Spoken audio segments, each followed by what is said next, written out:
Hey guys, welcome back to the channel. This is story about what if Naruto become the 4th Sanin part 1. Before I start, please do support for more amazing content and comments for part 2. Do consider to subscribe my channel and share my video to your friends and check out the description as well. Let's start the video.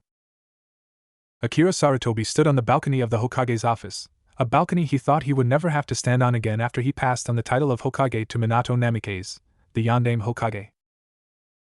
Now, hours after the battle against the Kyuubi no Kitsune, the nine-tailed fox demon, Sarutobi had been forced to pick up the mantle of Hokage once more, as his successor was now dead. His last act as Hokage had been to seal the nine-tailed demon lord away.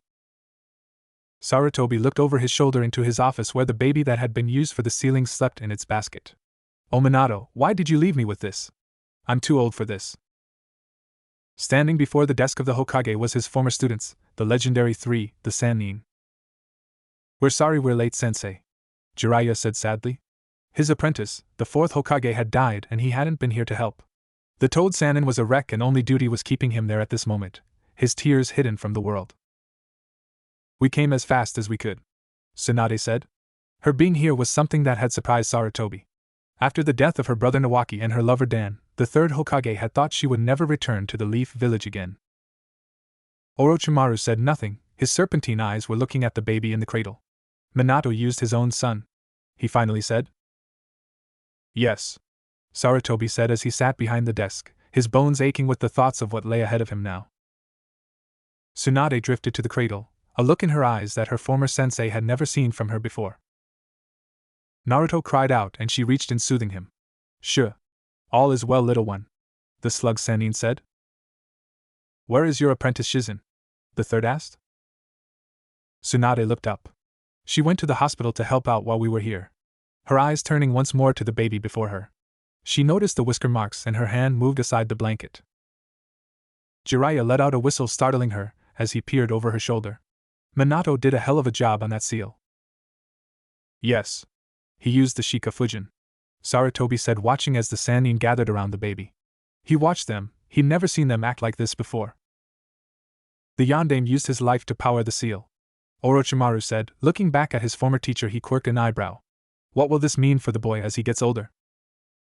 Sarutobi was about to light his pipe, but a glare from Tsunade stopped him. He sighed and put it down. "Minato designed the seal to siphon off and cleanse the Kyuubi's chakra over time. By the time Naruto reaches his 18th birthday, the Kyuubi should be fully integrated and no more." Sarutobi watched as the blonde began to fuss and Tsunade picked him up and cradled him. She slowly rocked him, and he calmed. He watched as Jiraiya looked at the boy. "And Kushina died in childbirth?" he asked finally. "Yes," Sarutobi said. "He has not relatives elsewhere?" Orochimaru asked, his eyes drawn to the babe in his teammate's arms. "No. Whirlpool had been destroyed. Kushina had no one left," Sarutobi said sadly. He watched as the three Sanin exchanged looks and wondered what that was about. "What has the council decided?" Orochimaru asked after several minutes of silence.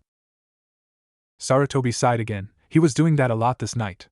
"They are divided on the issue of Naruto." "Why?" Tsunade asked. "About what?" "Minato would want his son taken care of," Jiraiya said. "I'm surprised Rin and Kakashi aren't here demanding to take him in," the Toad Sage said. They all caught the wince from their former sensei. "What?" Jiraiya asked. Rin and Kakashi had a long argument about the boy. Rin was willing and wanted to honor Minato's final request that Naruto be seen as a hero. "And Hatake?" Tsunade asked, sensing her former teacher's reluctance to speak. "Kakashi Hatake wanted to kill Naruto. He sees him as the Kyuubi and the thing that killed his sensei." Sarutobi closed his eyes and remembered hours ago when the Kyuubi was newly dead and he'd called Minato's surviving student before him. Kakashi wanted to kill the boy. He'd charged up his Chidori and would have killed the baby in its cradle had Rin not kicked him aside. Sarutobi looked at the wall where the scorch mark was. The three Sanin saw his glance and saw the scorch mark. All three of them scowled. "And the council sensei?" Orochimaru asked, getting the discussion back on track. Most of the clan heads actually want to honor the 4th's dying wish." "As they should," Jiraiya said with a nod of his head. "Yes. But the civilian members and the head of the Uchiha clan sides with them. Sarutobi didn't mention his former teammates were of the same mind, along with Danzo. Again the three Sannin scowled at the stupidity being shown. Tsunade was comforting Naruto. She got a bottle from the nearby supplies the Hokage had gathered and prepared it with one hand, the whole time humming a tune to Naruto who was in her arms. The two male Sannin shared a look before turning back to the Hokage. What will be done with the boy? Orochimaru asked. Sarutobi sighed. Since the first choice for his adoption won't or can't, I have little choice but to put Naruto in the orphanage under his mother's maiden name. Absolutely not. All three men turned to see Tsunade cradling the boy as he was eating from the bottle hungrily. That's just begging for some of those idiots to try and kill him. He needs to be protected. If IWA learns that Minato had a son. You worry about outside threats, Sensei, but you're blind to the knives in the leaf. Sarutobi always tried to see the best in his villagers, but in the past several hours he'd seen the worst, and he was disappointed. He never thought he would be, but the council and the actions of Kakashi here in this office. He'd heard the shouts from civilians on the streets when he'd retrieved Naruto from next to his father after the battle. It saddened him deeply. I'm not talking about not using his mother's name, Sensei, Tsunade said. But she looked at the babe in her arms. Her eyes that held anger and hurt when she'd walked in here now held a tenderness that surprised her former sensei. I wish to adopt Naruto, she said finally. But Tsunade, your travels? Sarutobi said. I will take him with me. A moving target is harder to focus on. But alone, Sarutobi said. I'll have Shizen, Tsunade said. And me, Orochimaru said, surprising Sarutobi. And me as well, Jiraiya said. Sarutobi looked at his former student in surprise. Do you three know what you're doing? We'll learn as we go, Jiraiya said with his grin. Tsuhaime here isn't going to give in, Sensei. Besides, Orochimaru spoke up. With three Sannin raising him and protecting him, someone would have to have a death wish to try anything. Tsunade looked at the boy in her arms. Naruto of the Sannin, she said softly, and Sarutobi felt something run up his spine at that proclamation. He watched his students looking at the babe, and he knew they had their minds set. Somehow during the time they entered the office, they already felt a bond to the child. Sarutobi wouldn't say it out loud, but he did as well. Minato's legacy. The Jinchuriki of the Kyuubi no Kitsune, the world's littlest Sannin. You indeed will be great, Naruto. Shizen was surprised when her friend and teacher showed up with the baby in her arms. She was shocked when Tsunade told her that they would be joined by Orochimaru and Jiraiya as well. I need you to gather things we'll need to little Naruto here, Tsunade told her apprentice. The fools think he's the Kyuubi and not a baby. How horrible, Shizen said. She looked at the baby and her eyes softened. He's beautiful. Tsunade smiled, her own gaze on the baby that was sleeping in her arms. You know, I was angry being summoned back to Konoha, but the moment I laid eyes on Naruto here something in me switched. Her eyes looked up to meet the brown eyes of Shizen. I want him raised with love and care. Her eyes went to the sleeping blonde. Officially, Naruto has been adopted by all three Sannin, she said, sitting down and looking at the babe still. Naruto will have two fathers and one mother. She looked at Shizen. And an aunt? Shizen smiled and nodded. I'll get what we all need. Where can I find you? Here. I don't want to risk him on the streets too much. Orochimaru was called to the council. His brother-in-law was killed in the assault. Oh no, not Tansama, Shizen said. Yes. Jiraiya will meet us at the gate. If I know the pervert, he's either at the memorial stone or visiting Minato's grave. Tsunade sighed. Until he becomes Chunin, Naruto-kun can't know about his mother or father. I'll tell him a bit about them when they're older, but I'll explain it's for his protection that he doesn't know until he can defend himself. Chunin? Lady Tsunade, does that mean we'll be coming back to Konoha? Shizen asked. Sadly. I would rather not put Naruto-kun near any of the idiots here, but Sensei got the three of us to agree to it before he allowed us to sign the adoption scroll. Shizen saw the adoption mark on the boy's shoulder as Tsunade adjusted the blanket around him. It bore the mark of all three Sannin. Blinking, she shook herself and went to get everything they would need on the road. Behind her the strongest Kunoichi sat and rocked the blonde baby in her arms, a soft smile on her face, a look of love and devotion in her eyes. Tsunade and Shizen were standing at the gates, and the slug Sanin was scowling at the lateness of her fellow Sannin. Where are they? They know we need to leave under cover of darkness. Sorry, Haim. Jiraiya appeared next to them. Tsunade was about to yell, but she saw the look in his eyes. Jiraiya? Minato's grave is unmarked and hidden, he said. Kushina was listed as Uzumaki and buried with the others in the tomb. He looked sadly at his blonde teammate. Even in death, they are forced to be apart. It's not fair. Tsunade knew that her fellow Sanin was a die-hard romantic. He covered it with his being a pervert, but she remembered Minato's wedding, and Jiraiya sobbing like crazy. Where's Oro-team? Jiraiya asked. Here. The three turned to see Orochimaru walking towards them, a 4-year-old girl at his side. Orochi? Tsunade asked. This is my sister's daughter Anko Mitarashi. The three adults looked at the little girl. Her parents were killed tonight, he said softly. They knew Orochimaru loved his sister Yumi, and even got along with his brother-in-law. Tsunade growled. This village continues to take. Lady Tsunade, Shizen said, looking at the child and the babe. The slug Sanin sighed and nodded. Welcome, little Anko. Hello, the child said, looking at the ground. Jiraiya chuckled. Well, ain't this the odd family? Orochimaru said nothing, and the others knew he was still in shock at hearing about his sister's death.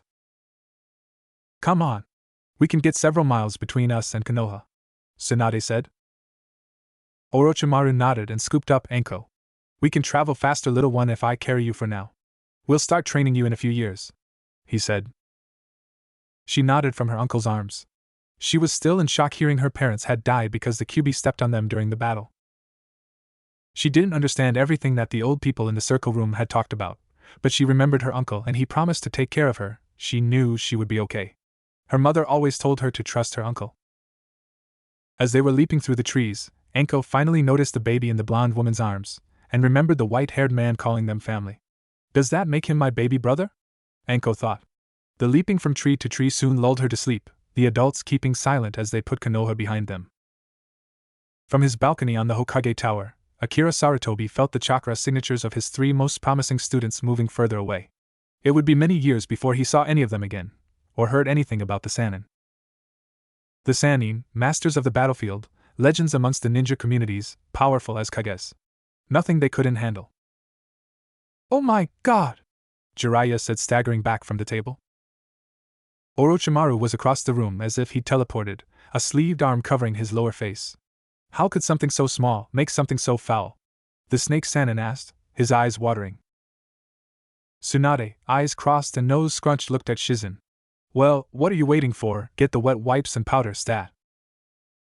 Shizen was frozen at the bottom of the stairs. She'd gone to get the bag from their room, the small roadside inn was empty save for them and the owner who was in the kitchen. It had been simple. Naruto needed to be changed. What lay beneath the diaper had even the legendary 3 backing away in terror. Sweet Kami, what the hell did you feed him, Tsuhaime? Jiraiya asked. The smell was beginning to waver towards him, and he was backing up. The Toad Sage would later swear it was a noxious cloud that Shizen would later make into a new assault jutsu. Tsunade, seeing her apprentice frozen in place, growled and grabbed the items from her and proceeded to change Naruto's diaper. Granted, she swore the thing should be used to break an enemy siege, but she cleaned the boy up, and after securing the new diaper she kissed the gurgling baby's belly and got a laugh. Who's my little stink bomb? Yes you are. Yes you are. Jiraiya and Orochimaru watched their teammate talk to the baby and they shared a look. Tsunade's bravest of the brave for changing that weapon of mass destruction, and insane for talking to a baby. Little Anko the following morning found out that standing in front of a baby boy while changing his diaper without covering his manliness ended up asking to be peed on. Her shriek of indignation woke up Orochimaru and Jiraiya, who entered the room, Rasengan in Jiraiya's hand and Kusanagi in Orochimaru's. The male Sanin were blinking sleep from their eyes and looking for the threat. Tsunade was rolling on the floor laughing and little Anko standing there with pee running down her face, a total look of revulsion on her face that only someone who'd been violated like that can have. Shizen smiled and hid the camera away as she snuggled back under her blankets. Oh, little Naruto, you are going to have this family wrapped around your finger, and I'll have the family album to prove it. The first 2 years seemed to pass quickly as Jiraiya and Orochimaru learned how to change diapers, feed Naruto with a bottle, and that he was a baby and couldn't mold chakra yet to begin the lessons both men thought he should learn. Little Anko meanwhile learned how to read and write, and was starting to learn basic taijutsu from her uncle Orochi. Mama Tsunade made sure the children ate properly, and that her male teammates weren't getting into too much trouble. Shizen filled albums with photo evidence of Naruto's first time crawling, which set the Sanin into a panic when the baby was seen crawling towards a stranger at an inn. Sadly, a Tsunade-packed punch, a hail of Saban needles from Shizen, a low-level Rasengan, enema version, and Orochimaru's hidden shadow snake hand, left the poor man a wreck, which Anko laughed at and asked that Uncle Orochi do it again. Naruto's first words were pervert, mama, shitsi. Oro team and Anko no all were recorded by Shizen in the baby journal she'd bought for her little nephew that would be filled with all his first moments. Pervert. Naruto mocked as he looked at Jiraiya, his chubby little finger pointing at the white-haired Sanin who looked shocked. As did the others, but Tsunade's cheer in picking up the little blonde and kissing him for his first word. Suheim, don't encourage him, Jiraiya said as Naruto laughed and kept saying pervert. When he got more motor functions he would add the T, but for a first word, Tsunade couldn't have been prouder. When he called Tsunade mama, brought a tear to the blonde Sanin's eyes and she hugged her little one and kissed his face all over. Jiraiya, you noticed the change in Arheim? Orochimaru asked as they watched the slug Sanin with the baby. Jiraiya nodded. Not something I thought I'd ever see from her again after Nawaki and Dan. The pair watched as Tsunade sang softly to their little one. Jiraiya looked at his friend. When did we get so soft? What do you mean we dope? You've always been soft between the ears, Orochimaru said with a grin. Up yours, Orochi team. Uim. Naruto mocked and both looked over the fire in surprise to see Naruto pointing at Orochimaru with his little finger. Jiraiya laughed. That's right, Naruto. Orochi team. Naruto would later name Shizen Shitsi despite the brunette's attempts to get him to change, he wouldn't. Anko no was mainly due to how often the Sanin would rush off to rescue the adventurous girl and their cries of Anko no. To the point baby Naruto took that to mean it was her name. Brat, Anko said, but the others saw that her little brother had her wrapped around his cherub finger despite their rough start of him peeing on her at the beginning. The Sanin and their family kept moving, never staying in one place more than a month at most. Jiraiya's first novel of Ika Ika Paradise was a hit around Naruto's 3rd birthday, allowing the Sanin to take the odd jobs they wanted and not what they had to in order to make ends meet. Tsunade would gamble, but with Anko and Naruto, she never bet much and mostly did it out of habit, and she continued to live up to her nickname her bastard teammates gave her when she was a teenager. The legendary sucker. Her gambling was mostly out of fun as she held Naruto in her lap and allowed him to push the buttons on the slot machines, which somehow the 3-year-old always managed to give her winnings. Anko, now 8 to Naruto's 3, was getting more training from her uncle Orochi as well as kunoichi lessons from Shizen. She's a girl and she will need to know all this. You can't make her into an ultimate ninja.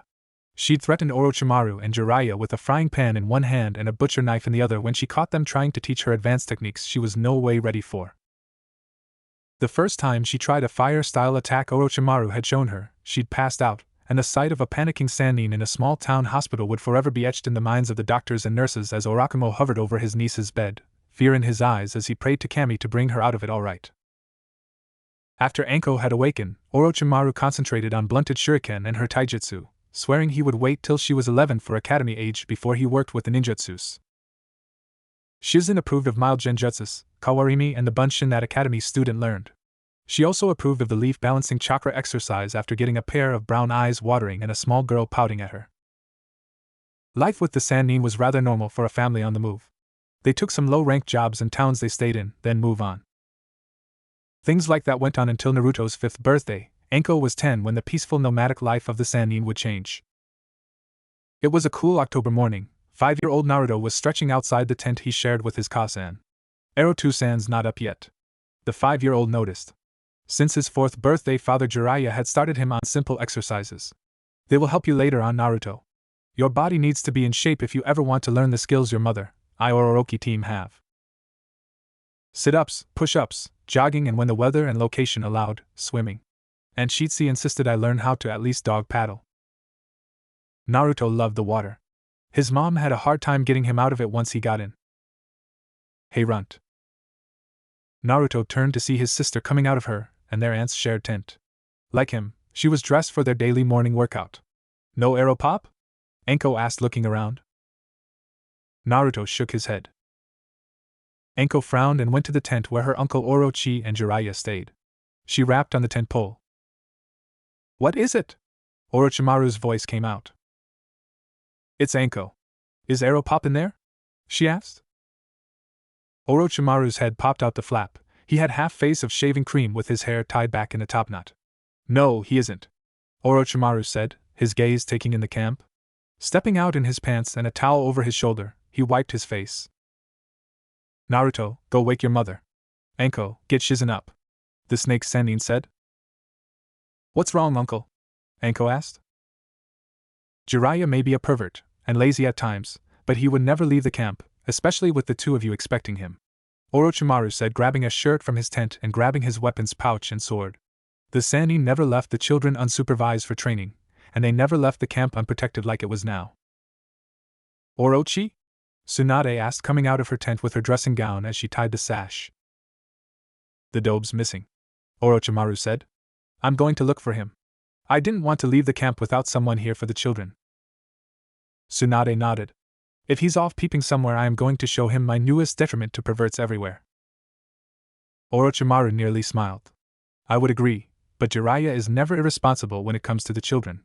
If we were both out here, he might be, but when he's supposed to be training them, he's actually a responsible adult, and when in Kami's name did that happen? The snake Sanin thought as he slipped from their simple camp by the river, his eyes looking for any sign of Jiraiya's passing, or someone that didn't belong there. Orochimaru was 100 yards away from the camp when the net trap scooped him up. He felt weak and saw it was designed to sap chakra. Oh no, Tsuhime Protect Darkness claimed him. Tsunade glared at the path that had been left unguarded out of their campsite.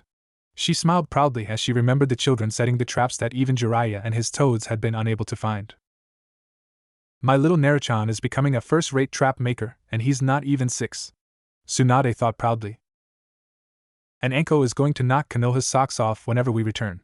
She saw Anko as a daughter and the young girl, while blood related to Orochimaru was loved by all three Sanin as much as Naruto. We never favor one over the other, and they are protective of each other as siblings. She thought, remembering the last trading town they'd been in, and Anko had been bullied by some of the 16-year-old girls when she had entered a store looking for kunai and some chemical compounds to make her smoke bombs. Little Naruto had been at the door with Shizen and heard the girl mocking his Nei-san. Flashback. What, you think you're going to be some kind of ninja? Don't you have to be part of a ninja village? One of the 17-year-old girls snarked. And look at those clothes. She dresses like a boy, but then, she is rather flat-chested. You leave my sister alone, you trolls, Naruto roared. He knew Anko was self-conscious about her body. She's only 10, but being around Kasan and Aunt Shizen, the little blonde thought as he tossed the tag he'd smuggled out Jiraiya Tusan's bag at the girls. One of them, seeing the sizzling tag, screamed and they scattered. Naruto smiled and looked at his sister, who was glaring at him. I could have handled that myself, brat. Shizen was the only one other than the shop owner to witness the two siblings arguing, either one paying any attention to the active exploding note. Tsunade had been entering a bar when the explosion happened. Naru-chan. Anko. She was gone. The dust cloud was her only passing as she made it across town to see a surprised Shizen sitting on the ground holding a still squabbling pair of children. Her apprentice told her of what happened, and Tsunade sighed before going to pay the store owner for damages. End flashback. Now she had the pair working on homework with Shizen, while her eyes kept watch for her absent teammates. What is keeping them? She thought. I don't like this. We're too exposed, she muttered. Hey Orochi team, you got caught too, Jiraiya said from his own cage. His hands were bound along with his fingers. Orochimaru glared as his head was killing him. Pervert, not so loud. They haven't been here since dropping your PLS off, Jiraiya said. It's not them I care about. My skull feels like it did that night the three of us went out after Dan's funeral. He saw Jiraiya's look and the smile forming. Pervert, focus. Whatever you say, team. I was just remembering Tsunade throwing us both out in our underwear just as that group of missionaries were walking past the hotel. Orochimaru groaned, and that didn't help his aching head. Why in Kami's name were you ever given the ability of speech? You're like one of Sarutobi-sensei's trained monkeys. Jiraiya scowled. No, I take that back, Orochimaru said, and Jiraiya started to smile, thinking his teammate was done with the insults. I need to apologize to the Monkey King for insulting his subject by comparing them to you. Hey! Orochimaru took in his surroundings. His hands were bound like Jiraiya's, and he found he couldn't bring his arms close enough to his face to try and bite the bindings. Fools don't know who they have apparently, or they would have gagged me, Orochimaru thought. Hey team, were Tsuhaime and the kids alright? Jiraiya asked. When I last saw them, they were fine dope. How did they catch you? Orochimaru asked. Jiraiya sighed. I had some time before Naruto would have been up, and I decided to go upstream and look for a way to cross with the kids safely. Orochimaru nodded. The Sanin went out of their way to protect the kids, even if they could have summoned a toad, slug, or snake to cross. They felt the learning to forage was a better experience for the children to pick up until they learned proper techniques to walk on water or climb cliffs with chakra. Well, I thought I'd found a safe spot when I was pulled under into the mud and swarmed. I woke up here. Orochimaru explained his own capture. Who are they? He wondered out loud. Not sure. They aren't wearing any kind of identification and all are wearing full masks and armor when I have gotten them.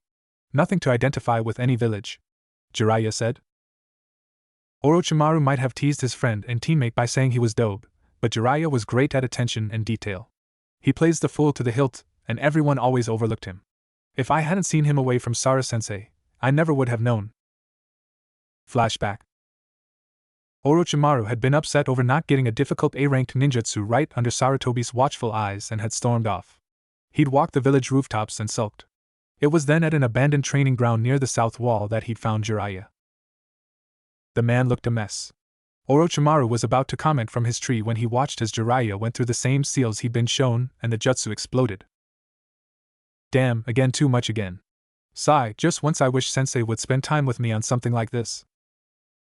Orochimaru watched his teammate, the one he'd called dope and dead last since their time in the academy, as Jiraiya had come to Konoha from a small farming village to the south near the border, while Orochimaru's father was on the council, and he was a prodigy. How is this possible?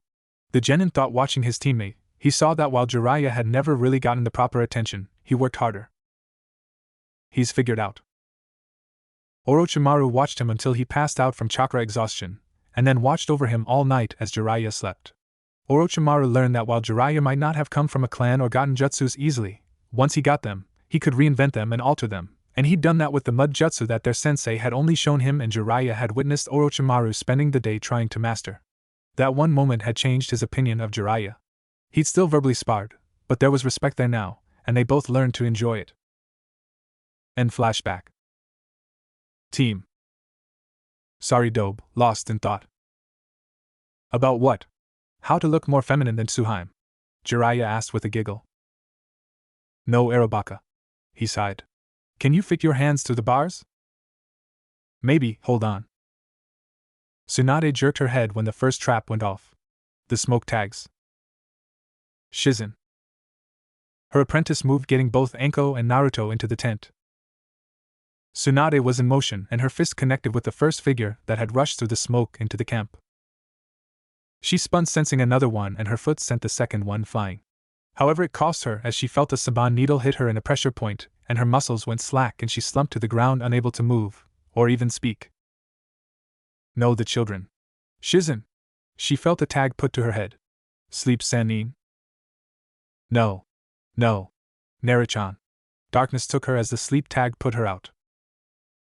Hurry up, Orochi team, Jiraiya said as he watched the tongue of his friend holding a pick and working the lock. It's not as easy as you think, Orochimaru said around his elongated tongue. He managed to get the pick he'd hidden in his belt itself, and was now trying to pick Jiraiya's lock since he could get at the toad Sanin's because it was a better angle than his own bound hands. Yuck, I really don't want to know what just touched my hand. Fuck you, Hiriha. Click.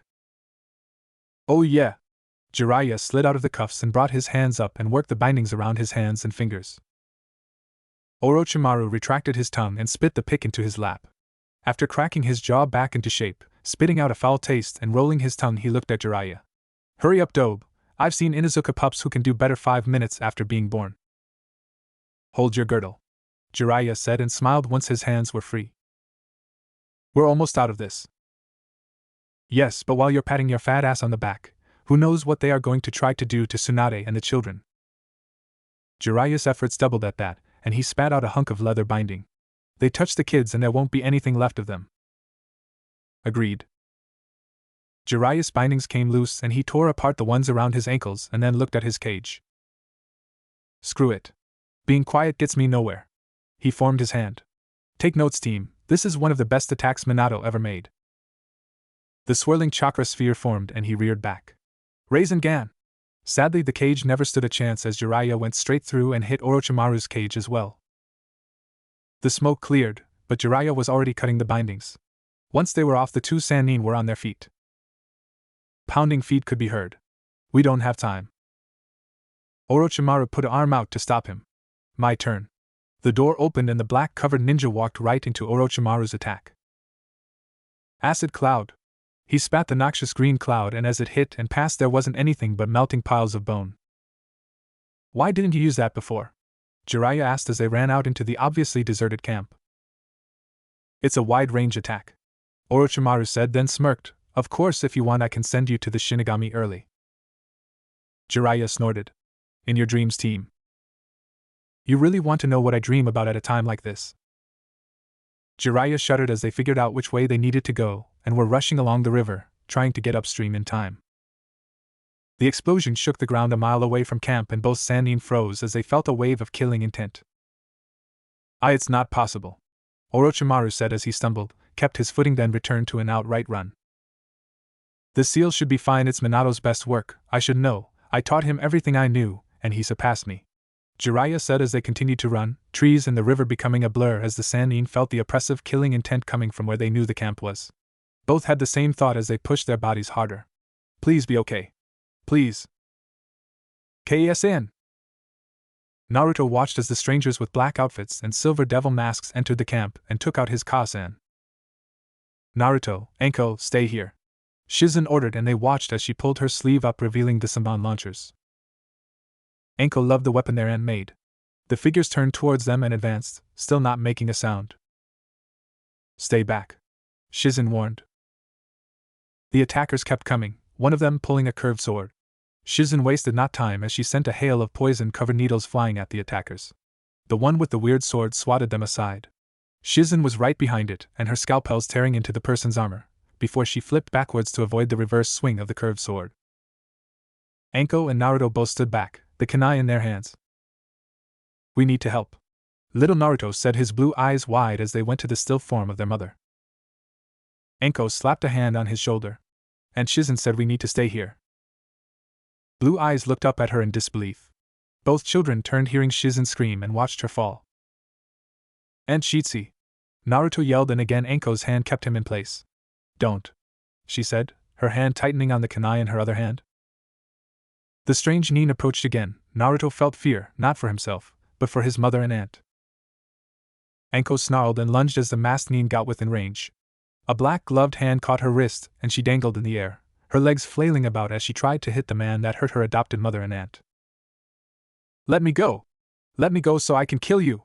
She struggled to break free, managing to pull herself up and sink her teeth into the gloved hand that held her. Ack! The man snarled and backhanded her hard, sending her several feet away where she lay not moving. Nesan! Naruto screamed. He rushed to his sister's side and saw her unresponsive. He cried as he heard the man chuckle. No, Kyubi, has being a human weakened you so? The voice was deep, inhuman sounding. I am Naruto, not the dumb fox, Naruto said. As soon as he was old enough to understand words, his mother had sat him down and with Jiraiya and Orochimaru explained to him the night the Kyubi had been sealed. They said he was the jailer, not the prisoner. And if you want him, you can have him. The masked man chuckled again. And why is that? Because my dad was a seal master, and if you try and remove the fox, it will not only kill me, but the fox will die as well. Impossible, the masked man said as he motioned the others behind him to hold steady. Your father was a fool. No one can kill a demon lord. Yeah? Well, no one could seal one or stop one on a rampage either, and my real dad did that. He's lying, my lord, Anin said. The silver-masked figure slipped the curved sword away and approached Naruto. Naruto swung and kicked as the man picked him up by the back of his shirt and had him dangling. The man reached out and Naruto smacked the hand away. He got slapped hard. Don't make this more difficult, boy. He ripped Naruto's shirt. Naruto watched as the man's hand was engulfed in red chakra and placed it over his belly. The seal appeared. Crude. Naruto used a word he heard his mother say once. Fuck you, TME. The masked man laughed. "Milord, we lost contact with the base," Anin reported. It seems the Sanin live up to their reputation," the masked man said. Naruto, while the man was distracted, pulled out his kunai and rammed it into the man's wrist. Naruto fell to the ground as the strange man clutched his wounded arm to him. "Kill the women, bag the boy," he said, stepping back. "Kill." Naruto felt a white-hot rage overcome him at the thought of his mother, sister, and aunt being hurt. One of the ninja wearing his katana at his side reached for him, and in an explosion of power Naruto was in motion, red chakra engulfing him as he snatched the sword and in a single motion cut the ninja in half. "What?" the man said, watching as one of his men fell to the boy. "Kyuubi?" he inquired and saw the boy's eyes were pulsing with red energy. He moves like a seasoned swordsman. But who is in control?" Naruto shimmered and appeared before a nin that was about to stab Tsunade. The nin looked shocked as Naruto speared him on the stolen katana up from the groin. The masked leader grabbed Anko and held a dagger to her neck.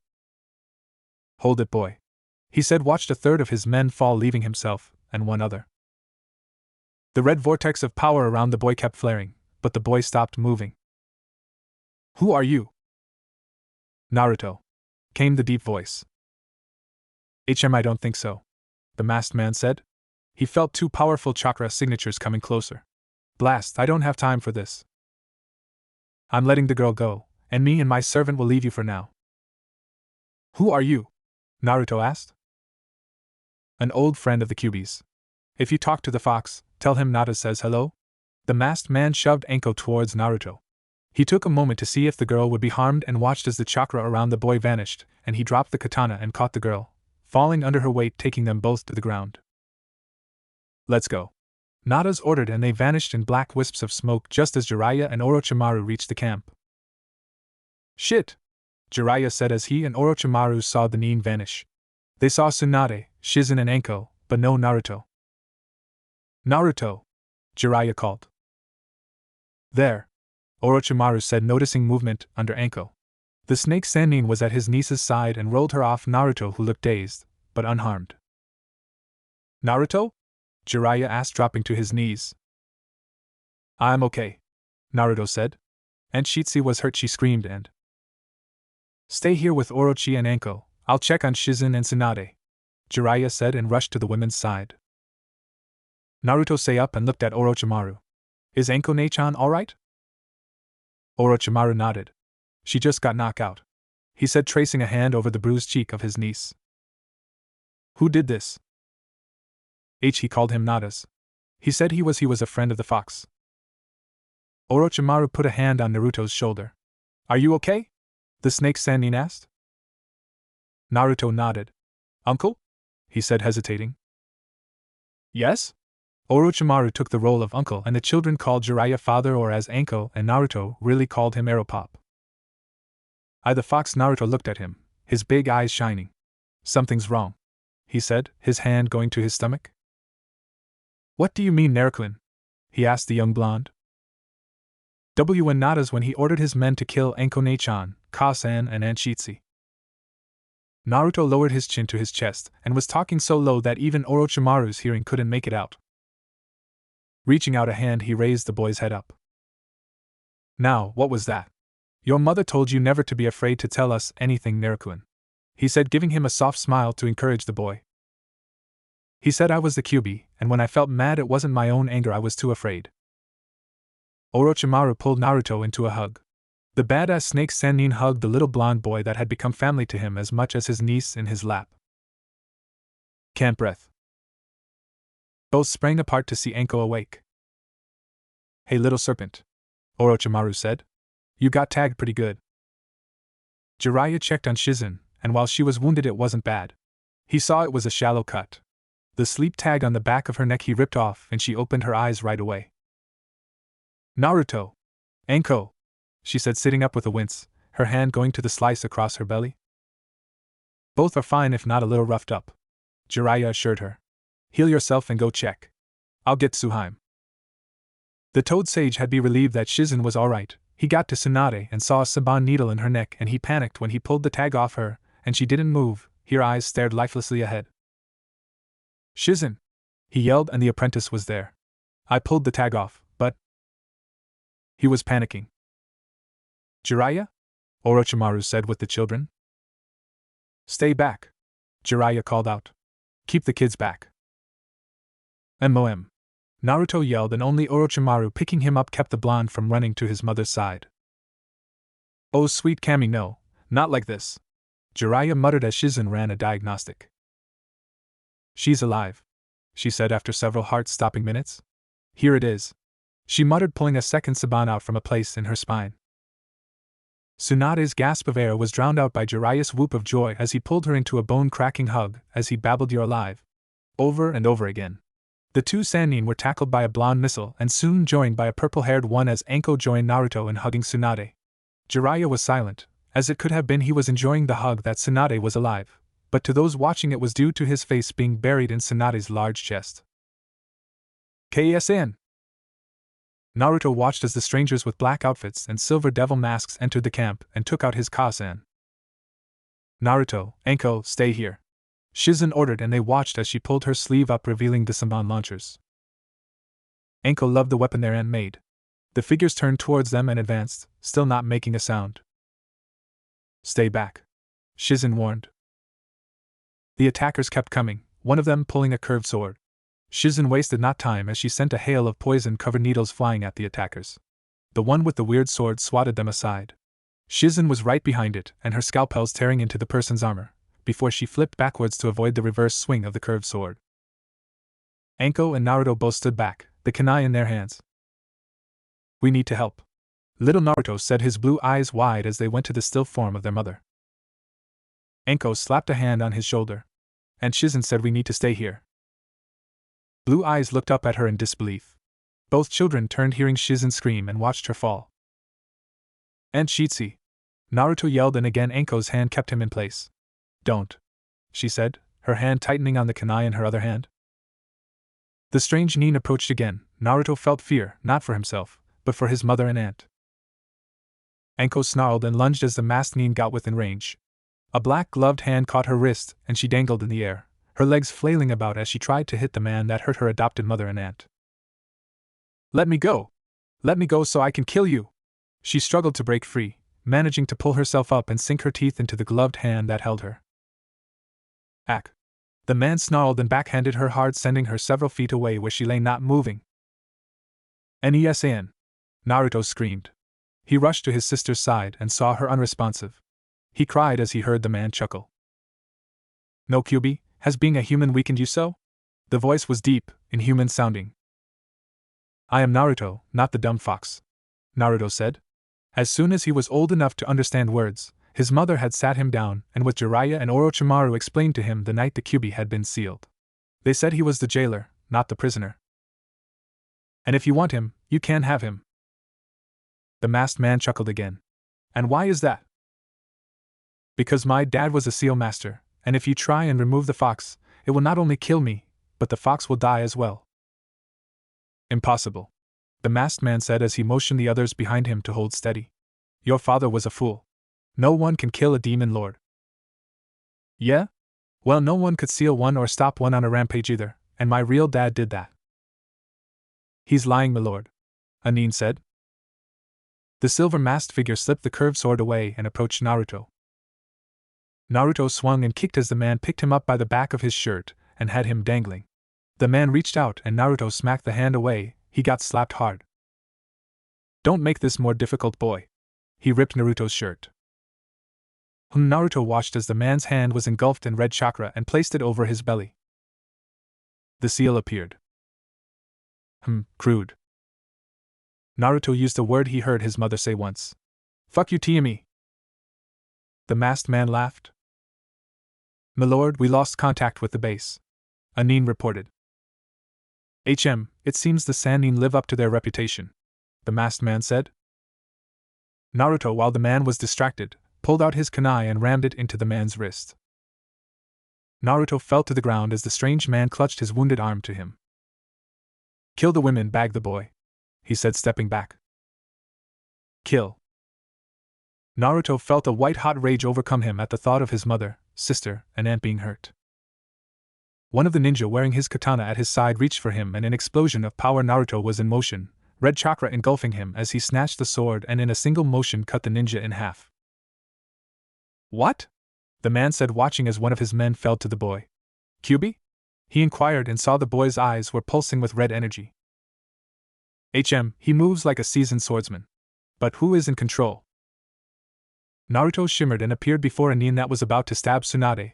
The nin looked shocked as Naruto speared him on the stolen katana up from the groin. The masked leader grabbed Anko and held a dagger to her neck. Hold it, boy. He said, watched a third of his men fall, leaving himself and one other. The red vortex of power around the boy kept flaring, but the boy stopped moving. Who are you? Naruto, came the deep voice. I don't think so, the masked man said. He felt two powerful chakra signatures coming closer. Blast, I don't have time for this. I'm letting the girl go, and me and my servant will leave you for now. Who are you? Naruto asked. An old friend of the Kyuubi's. If you talk to the fox, tell him Nada says hello. The masked man shoved Anko towards Naruto. He took a moment to see if the girl would be harmed and watched as the chakra around the boy vanished, and he dropped the katana and caught the girl, falling under her weight, taking them both to the ground. Let's go. Nada's ordered, and they vanished in black wisps of smoke just as Jiraiya and Orochimaru reached the camp. Shit! Jiraiya said as he and Orochimaru saw the nin vanish. They saw Tsunade, Shizen and Anko, but no Naruto. Naruto! Jiraiya called. There! Orochimaru said, noticing movement under Anko. The snake Sanin was at his niece's side and rolled her off Naruto, who looked dazed, but unharmed. Naruto? Jiraiya asked, dropping to his knees. I'm okay, Naruto said. And Shitsu was hurt, she screamed, and stay here with Orochi and Anko, I'll check on Shizen and Tsunade, Jiraiya said and rushed to the women's side. Naruto sat up and looked at Orochimaru. Is Anko-ne-chan alright? Orochimaru nodded. She just got knocked out, he said, tracing a hand over the bruised cheek of his niece. Who did this? He called him Nada's. He said he was a friend of the fox. Orochimaru put a hand on Naruto's shoulder. Are you okay? The snake Sanin asked. Naruto nodded. Uncle? He said, hesitating. Yes? Orochimaru took the role of uncle, and the children called Jiraiya father, or as Anko and Naruto really called him Aeropop. The fox. Naruto looked at him, his big eyes shining. Something's wrong, he said, his hand going to his stomach. What do you mean, Naruto? He asked the young blonde. And Nada's when he ordered his men to kill Anko-ne-chan, Ka-san and Aunt Shitsu. Naruto lowered his chin to his chest and was talking so low that even Orochimaru's hearing couldn't make it out. Reaching out a hand, he raised the boy's head up. Now, what was that? Your mother told you never to be afraid to tell us anything, Naruto, he said, giving him a soft smile to encourage the boy. He said I was the Kyuubi, and when I felt mad it wasn't my own anger, I was too afraid. Orochimaru pulled Naruto into a hug. The badass snake Sanin hugged the little blonde boy that had become family to him as much as his niece in his lap. Can't breath. Both sprang apart to see Anko awake. Hey, little serpent, Orochimaru said. You got tagged pretty good. Jiraiya checked on Shizen, and while she was wounded it wasn't bad. He saw it was a shallow cut. The sleep tag on the back of her neck he ripped off, and she opened her eyes right away. Naruto! Anko! She said, sitting up with a wince, her hand going to the slice across her belly. Both are fine, if not a little roughed up, Jiraiya assured her. Heal yourself and go check. I'll get Tsuhime. The Toad Sage had been relieved that Shizen was alright. He got to Tsunade and saw a Saban needle in her neck, and he panicked when he pulled the tag off her, and she didn't move. Her eyes stared lifelessly ahead. Shizen! He yelled, and the apprentice was there. I pulled the tag off, but he was panicking. Jiraiya? Orochimaru said with the children. Stay back, Jiraiya called out. Keep the kids back. MOM. Naruto yelled, and only Orochimaru, picking him up, kept the blonde from running to his mother's side. Oh sweet Kami, no, not like this, Jiraiya muttered as Shizen ran a diagnostic. She's alive, she said after several heart-stopping minutes. Here it is. she muttered, pulling a second saban out from a place in her spine. Tsunade's gasp of air was drowned out by Jiraiya's whoop of joy as he pulled her into a bone-cracking hug as he babbled, "You're alive," over and over again. The two Sanin were tackled by a blonde missile and soon joined by a purple-haired one as Anko joined Naruto in hugging Tsunade. Jiraiya was silent, as it could have been he was enjoying the hug that Tsunade was alive, but to those watching it was due to his face being buried in Tsunade's large chest. Sarutobi's palms strike connected, and he wished that the day wouldn't have been like this. He made a decision, and he would live with it for the rest of his life. The root ANBU collapsed as the professor entered the battle on the side of his students. When one got close to the children, the third Hokage's killing intent stopped the battle cold as his kick sent the idiot out the window. "Unboo!" he roared, and a dozen ANBU appeared. "Seize all root members, arrest Councilman Danzo, along with Hamura and Kohara here. I want all members of the council in chamber in half an hour. Those that resist will be considered brought up on treason and executed." Sarutobi looked at his three students, his eyes softened seeing Tsunade on her knees in front of Naruto. Checking for any wounds, finding none, she pulled him into a bone-crushing hug. "KSN! The blonde said as Anko next to him was chuckling until Orochimaru did the exact same thing. "I'm too old for this," Anko roared, but Sarutobi noted that she wasn't putting up a struggle. His gaze went to Jiraiya, who looked at the Tsunade, and Orochimaru, who nodded, and he turned his attention back to the floor where Hamura was under his foot. "They check the children and will do anything to protect them first and foremost. Now, you old fossil, you threatened our children. You and the old farts like you have a grudge against a child that has never done you wrong. His father sealed the nine-tail into him to save this village, but I can tell you right now Minato would regret his sacrifice seeing how you bastards act." Both Sarutobi and the down council members' eyes widened as Jiraiya spoke openly about the nine-tail and the boy's parentage. Sarutobi looked to see the boy's reaction, but saw none. "They've told him. They told him what happened that night, who his parents were, but..."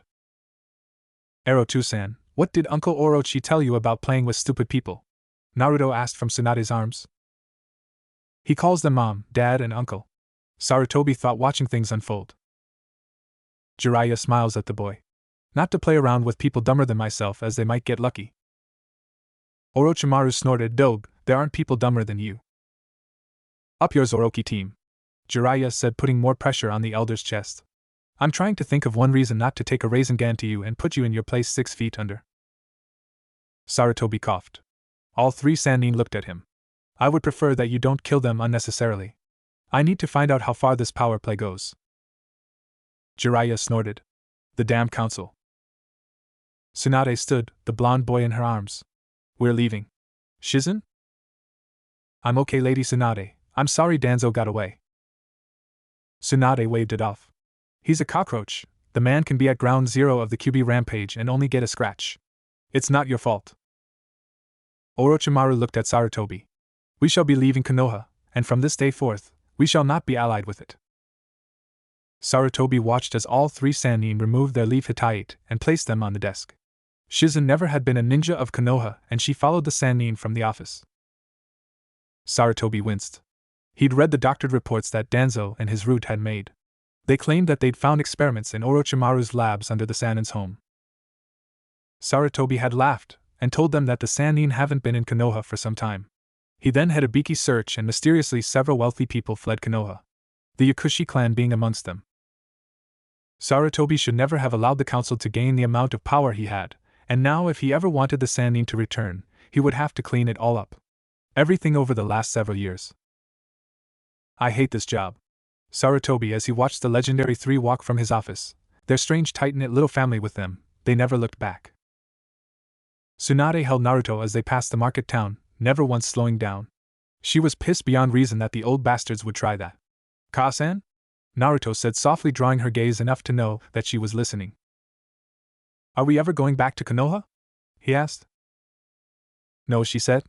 "We'll take up residence in that little village we set up in Rice. Your uncle will be Kage." A snort from Jiraiya earned him a slap on the back of the head from Orochimaru, who had Anko on his back. "Stow it, Dobe. Unless you want to be Hokage?" Jiraiya's eyes widened. "Ah, hell no. I hate the sheer thought of all that paperwork." Shizen was quiet. "But what will we call the village?" "The Hidden Sound," Orochimaru said. "We've found several nomadic ninja and samurai, along with villagers who want something better. Naruto looked at Orochimaru, who continued as they raced further away from Konoha. Many people do not like many of the rules and laws that the ruling families in many villages pass to support themselves. We set up this new village so that no law favors anyone. The Hokage of the Sound will be the one and only law. There will be no council. Ninja will be trained, no favoritism like there has been in Konoha and several of the other villages we passed through over the years. Naruto was thinking. It was Anko who spoke. Who's going to teach? She asked. While Tsunade and Shizen set up the hospital, and I run the Kage's office, Arabaka there will be helping with the academy. Both children smiled at the look on Jiraiya's face. Me? I can't teach. Only until we have more stable ninja force, Tsunade said. Many of the ninja we've talked to that are missing Nin are those that were betrayed and fled or were disillusioned with the system. I'm sure that we'll find a suitable teacher amongst them. Jiraiya snorted. Or freaks. What's he mean by that, Ka-san? Naruto asked. Tsunade sighed. He means people that are as stranger than him. Naruto's eyes got wide. Is that possible? That brought a laugh to the group as they continued to flee. They passed through the Valley of the End and out of Fire Country, not to be seen there for many years to come. Konoha. No trace of them, Lord Hokage. Inu Master and B reported. What happened? Sarutobi sighed. Danzo and his conspirators made a power play, and it backfired. The Sanin have abandoned Konoha, with the daimyo's permission. He sighed. They along with Naruto have left our country, and are going to make a new hidden village. The Anbu's body language screamed disbelief. Danzo and his root tried to kill the adopted son of the Sanin. They took it like any parent would. Inu sighed. We've captured 47 members of Root. However, Danzo has yet to be found along with 4 members of his inner circle. Sarutobi cursed under his breath. Put the word out. Danzo and his Root are to be captured or killed on sight. Anything else? We lost sight of missing Nin Rin Inuzuka. The masked ninja said, his words hesitant as if it hurt to say them. Where? Near the border. The Chunins that saw her were knocked out, no injuries like every other encounter. Inu said. The Hokage sighed. Dismissed. This is not good. Danzo's out there with 4 of his best operatives. We've lost 3 Kage-level warriors due to the stupidity of the council, and Minato's 3rd student still hasn't been brought in. He pulled out his pipe and puffed on it. I am not looking forward to the Council of Kages in 3 weeks. Unknown mountain range. Report. A deep voice reported. Nada stepped from the shadows and went to a knee. I was unable to retrieve the Kyuubi, my master. It is bound to the mortal child by some seal on his belly. The figure made of shadow and smoke snarled. Then bring me the child. The barrier must fall. I am doing what I can, master, but I lost them after my encounter. It's like the boy knows how to mask his signature. Then find the other 8. I will send my emissary when you have the other 8. Should I confront the Kyuubi container again, master? Nada's asked. No. Leave it free for now. Allow it to grow in power. It will make taking over this realm so much more sweet. What of the elder gods? Nada's asked. They know nothing for now. We must be careful. The last thing we need is for one of them to become involved. The shadow form shifted. For now, leave the Kyuubi child free. When the time comes, we shall take him and crush him. By your command. Nada said on his knees, his head down. I will send you soul collectors. You will use them to harvest the other 8. Do not fail me in this, Nadas. I won't fail you. The shadow figure vanished and Nada's was alone. I will do as you command, master, and Naruto Uzumaki. When the time comes, I shall relish tearing the Kyuubi from you and seeing your eyes as the life leaves your pathetic shell. Naruto's 13th birthday was a sight to behold. All of Odo had been invited to the top rookie's birthday bonanza. Odo Kage Orochimaru smiled at his nephew as village-wide games were taking place, from simple events that civilians could partake in, to challenges that even tested the greatest jonin amongst them. Odo Gekiro had grown over the last several years. The village was hidden underground, beneath a small farming village that was nestled in a valley that was very difficult to get to unless you knew the safe paths. Enko was thriving in Oto as well. She made jonin right before her 18th birthday and told the family in no uncertain terms she was going to be Naruto's jonin instructor, and she'd hamstring any other candidates. Over the past couple years since leaving Konoha for the second time, there had been several attempts on Naruto's life by mercenaries hired by Danzo secretly, and the Sanin felt it was allowed by the council of Konoha behind their former teacher's back, so they blamed the village hidden in the leaves even more. Jiraiya's first year as a teacher had gone surprisingly smooth, after Tsunade had to beat him for hitting on the older students. The hospital was the best ever, and Shizen and Tsunade smiled as Orochimaru took their advice and made sure that the teams all had basic medical training and there was one qualified medic on each team. Naruto's ninja career had been difficult at first as he was not used to sharing the attention of his family, but after some discussing with his Ka-san and sister, he soon got over it. Meaning they caught him pouting and put him to the grindstone of Tsunade's training course that left Jiraiya a gelatin pool on the floor, and a spar with Enko, that while Naruto had done well, showed that his sister was a mite unstable. Unstable was Naruto's way of saying his sister was slightly insane. And who would blame her? It happened on Enko's 15th birthday. Flashback. Come on! Naruto shouted to his sister as they raced around the forest around Oto's farmlands. The pair had snuck out, and were playing a game of tag with kunai. The blonde youth smiled as they enjoyed this. It was not only a game for them, but a training exercise. One would chase the other with kunai and shuriken, till they got tagged, meaning one of the sharp instruments was lodged in them, then they would heal up, and then the other would begin the chase. They never did this around their mother or aunt, they knew the fireworks would make what arrow pop did seem tame. You suck, brat, Enko said, sending a volley, all missed, but left a nice outline in the tree where Naruto had been. I'll get you, Naruto-chan, Enko yelled. You couldn't catch a man if you had Ankeo-chan. Naruto yelled back and dove towards the ground, avoiding the shuriken barrage that would have engulfed his head. He laughed and looked over his shoulder to find his sister when he slammed into something, or more to the point, someone. He looked up. Hello? The silver-haired man who we'll call Elder Yakushi reached down and grabbed a handful of Naruto's shirt and hoisted him into the air. Well, look we have here. We escaped Konoha for our medical experiments, and we still managed to run into the damned demon brat. Auto, a boy Enko's age, said, adjusting his glasses. Shouldn't we let him go? Let him go? Kabuto, you are as weak-willed as your mother was, the man said. We kill him and present him to the mysterious Otokage, and will ensure our place in the Sound Village. Let my brother go, Enko yelled, descending from above. Her kick connected with the man's head, sending him flying, and he dropped Naruto. Enko! Run! Get Uncle and Yaro Pop, Naruto said as he tackled another elder. Enko was caught from behind. The boy Kabuto kicked one. Let them go. She's wearing a sound headband. He was backhanded for his efforts from his own father. He rolled. Naruto looked at him. Get help. The farm nearby. Tell Chichi-sama. Kabuto raced off. His mother's dying words had been for him not to end up like his father, but he'd been dragged along when they fled Konoha for his elders having been caught experimenting on civilians and ninja alike. He knew his father had killed her, and he wanted to be part of a new village. He wanted to feel safe. His legs pushed him on. Naruto was bound and gagged as the Yakushi men held Enko. Well, look at what we got here. Aren't you a sweet little thing? The elder said as he stroked her cheek. Enko spit at him, which caused him to backhand her. Spirited. What do you say, brothers? We have a taste of this young thing before we kill us a demon? The other two men chuckled and nodded their consent. Enko struggled and tried to fight them off as her clothes were ripped away from her. Orochimaru, Jiraiya and Tsunade with young Kabuto found a naked and gore-covered Enko sobbing while rocking an unconscious Naruto. The remains of the Yakushi men were littering the clearing.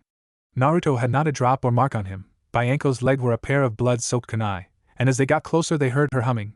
Her eyes weren't tear-filled as they thought, they were glazed over. End flashback. Naruto and Enko never spoke of it, but their bonds as siblings were tighter, and the other one was never far from the other. They both took to their training like crazy, surpassing every expectation. Back to Naruto's 13th birthday. Friends, Orochimaru said, quieting the gathered people, nearly everyone in the village, we are gathered here today to celebrate the 13th birthday of my nephew Naruto here. Cheers rang out as well as yells of happy birthday, Naruto-yen, causing the blonde to blush. Many of the girls his age in the academy thought the whisker marks were exotic, and his slender build had many of them chasing him. Not that they could get close with Enko on the lookout for cheap hussies as she called them, but Naruto did have several friends his age. Yes. Happy birthday indeed. Now as Otokage, I need to speak on some things, and I beg Naruto-kun's forgiveness for speaking about serious things on a day that should be filled with happiness. Blue eyes looked up into the serpent-like eyes and a fox-like grin told the Kage that it was fine. I want to thank our allies and friends from Suna for being here.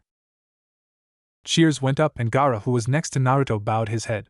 The pair had been friends for years and Gaara's father was always happy to unload his children upon Oto to the point where they were going to be staying permanently. Naruto put a hand on his friend's shoulder. Ever since Jiraiya fixed the redhead seal, he was able to sleep and manipulate the power of the one-tailed demon he possessed, much like Naruto was now able to do with the Kyuubi. I also wanted to inform you all that in the coming weeks we will be traveling to Konohagakure for the Chunin exams. A mixture of boos and cheers met this announcement. I know, but the daimyo has requested we show our skills. Therefore I've selected several teams. He put a hand on his nephew's shoulder. I am sure you all know that while in Konoha, I want the guards on their top form. Konoha is foolish to believe my nephew is the Kyuubi that he holds. Boos met this as Naruto bowed his head. Gaara put a hand on his friend's shoulder. They had a bond deeper than brotherhood as they understood one another in a way that no one else could. Team selections and placements will take place tomorrow, and we'll begin our journey. While I'm gone. Lord Orochimaru, a voice called out. You can't leave. Orochimaru smiled as several others protested, putting himself in danger. I thank you all for the concern, but I cannot allow our genin, nor my family to return to a place that means them harm without being able to protect them. While I am gone, I will leave Zabuza in command. The former swordsman of the mist had been found in Wave, near death, after a confrontation with Konoha ninja.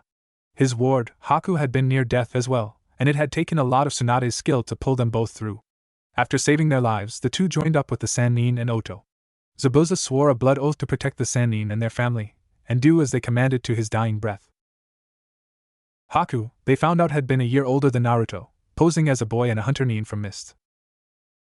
Naruto looked around and found the pair, both nearby and protective even here in the hidden sound.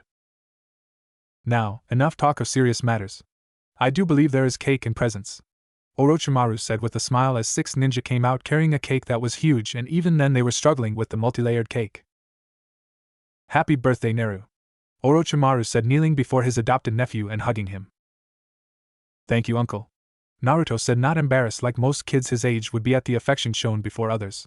He loved it when his family hugged him. It made him feel safe, secure, and loved.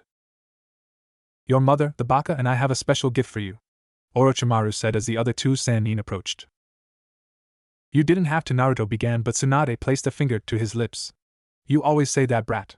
We wish we could have given you so much more over the years. You gave me everything I'd ever need, Ka-san, Naruto said and was pulled into his mother's ample chest as she hugged him tightly. Gaki's the luckiest man on earth, Jiraiya muttered. Orochimaru snorted and agreed. He is a heartbreaker. The snake Sanin agreed. Both men chuckled, remembered the Kunoichi battle royal they'd spied several days back that involved several women of various ages. Enko had been there trying to beat it into their heads to stay away from her brother. Sadly arrayed against her were Tamari, formerly of Suna, who had liked the blonde since she first saw him during their original travels. Haku, who had taken a liking to the blonde who had checked on her during her time in the hospital after she'd be rescued, and he'd brought her flowers, food, and would talk with her about her dreams of being a medic nin. Then there was Kinagirl in Naruto's class and Taiya, who was Anko's age and one of Orochimaru's personal guard in the Sound 5. Jiraiya had watched the brawl from start to finish and told his teammates about how violent and possessive they all were. Anko had returned home an hour later limping and cursing about red-headed whores who bite, and stupid sand bitches that weren't good enough for her brother. She had ignored the adults who laughed as they saw her backside look like a pincushion, and they knew Haku and Kin were the cause, as some of the Sanban had bells and some were covered with a thin frost. Shaking themselves, they saw Tsunade had finally released the boy enough to breath, as Shizen scolded her mentor for smothering Naruto-kun. As we were saying, Neru, Orochimaru said, looking the boy in the eye, we have a gift for you from the three of us. It's very special, and with the danger of the coming Chunin exams, we each would feel better knowing you have this. He snapped his fingers and Kabuto appeared with a scroll on a velvet pillow. The last Ukushi was loyal to Orochimaru and his family for taking him in after the fall of his last family. Naruto liked him, but didn't think he was worth his sister's attention, which resulted in several pranks that, while funny, had him dodging his sister's kunai collection, which now had climbed into 4 digits. Where the hell does she keep them? Many wondered, but Enko never told that her Aeropop had placed seals on her wrists where she stored them, and they would return to with but a thought. Happy birthday, Naruto-kun, Kabuto said with a smile. Thanks Kabuto, and stay away from my sister, he added, causing the adults to smile and the silver-haired medic to blush. Anko bopped her brother on the back of his head. Stay out of it, brat, she muttered. Orochimaru knew this could dissolve into a very messy and bloody game again, so he pulled the attention back. The three of us have gotten you a very special contract, Naruto, Orochimaru said to the blonde, getting his attention. As you know, your mother, the Baka, and I each hold a summoning contract. Your mother with the slugs, the pervert with the toads, and I with the snakes, which your sister has signed as well. Naruto looked at his sister and smiled.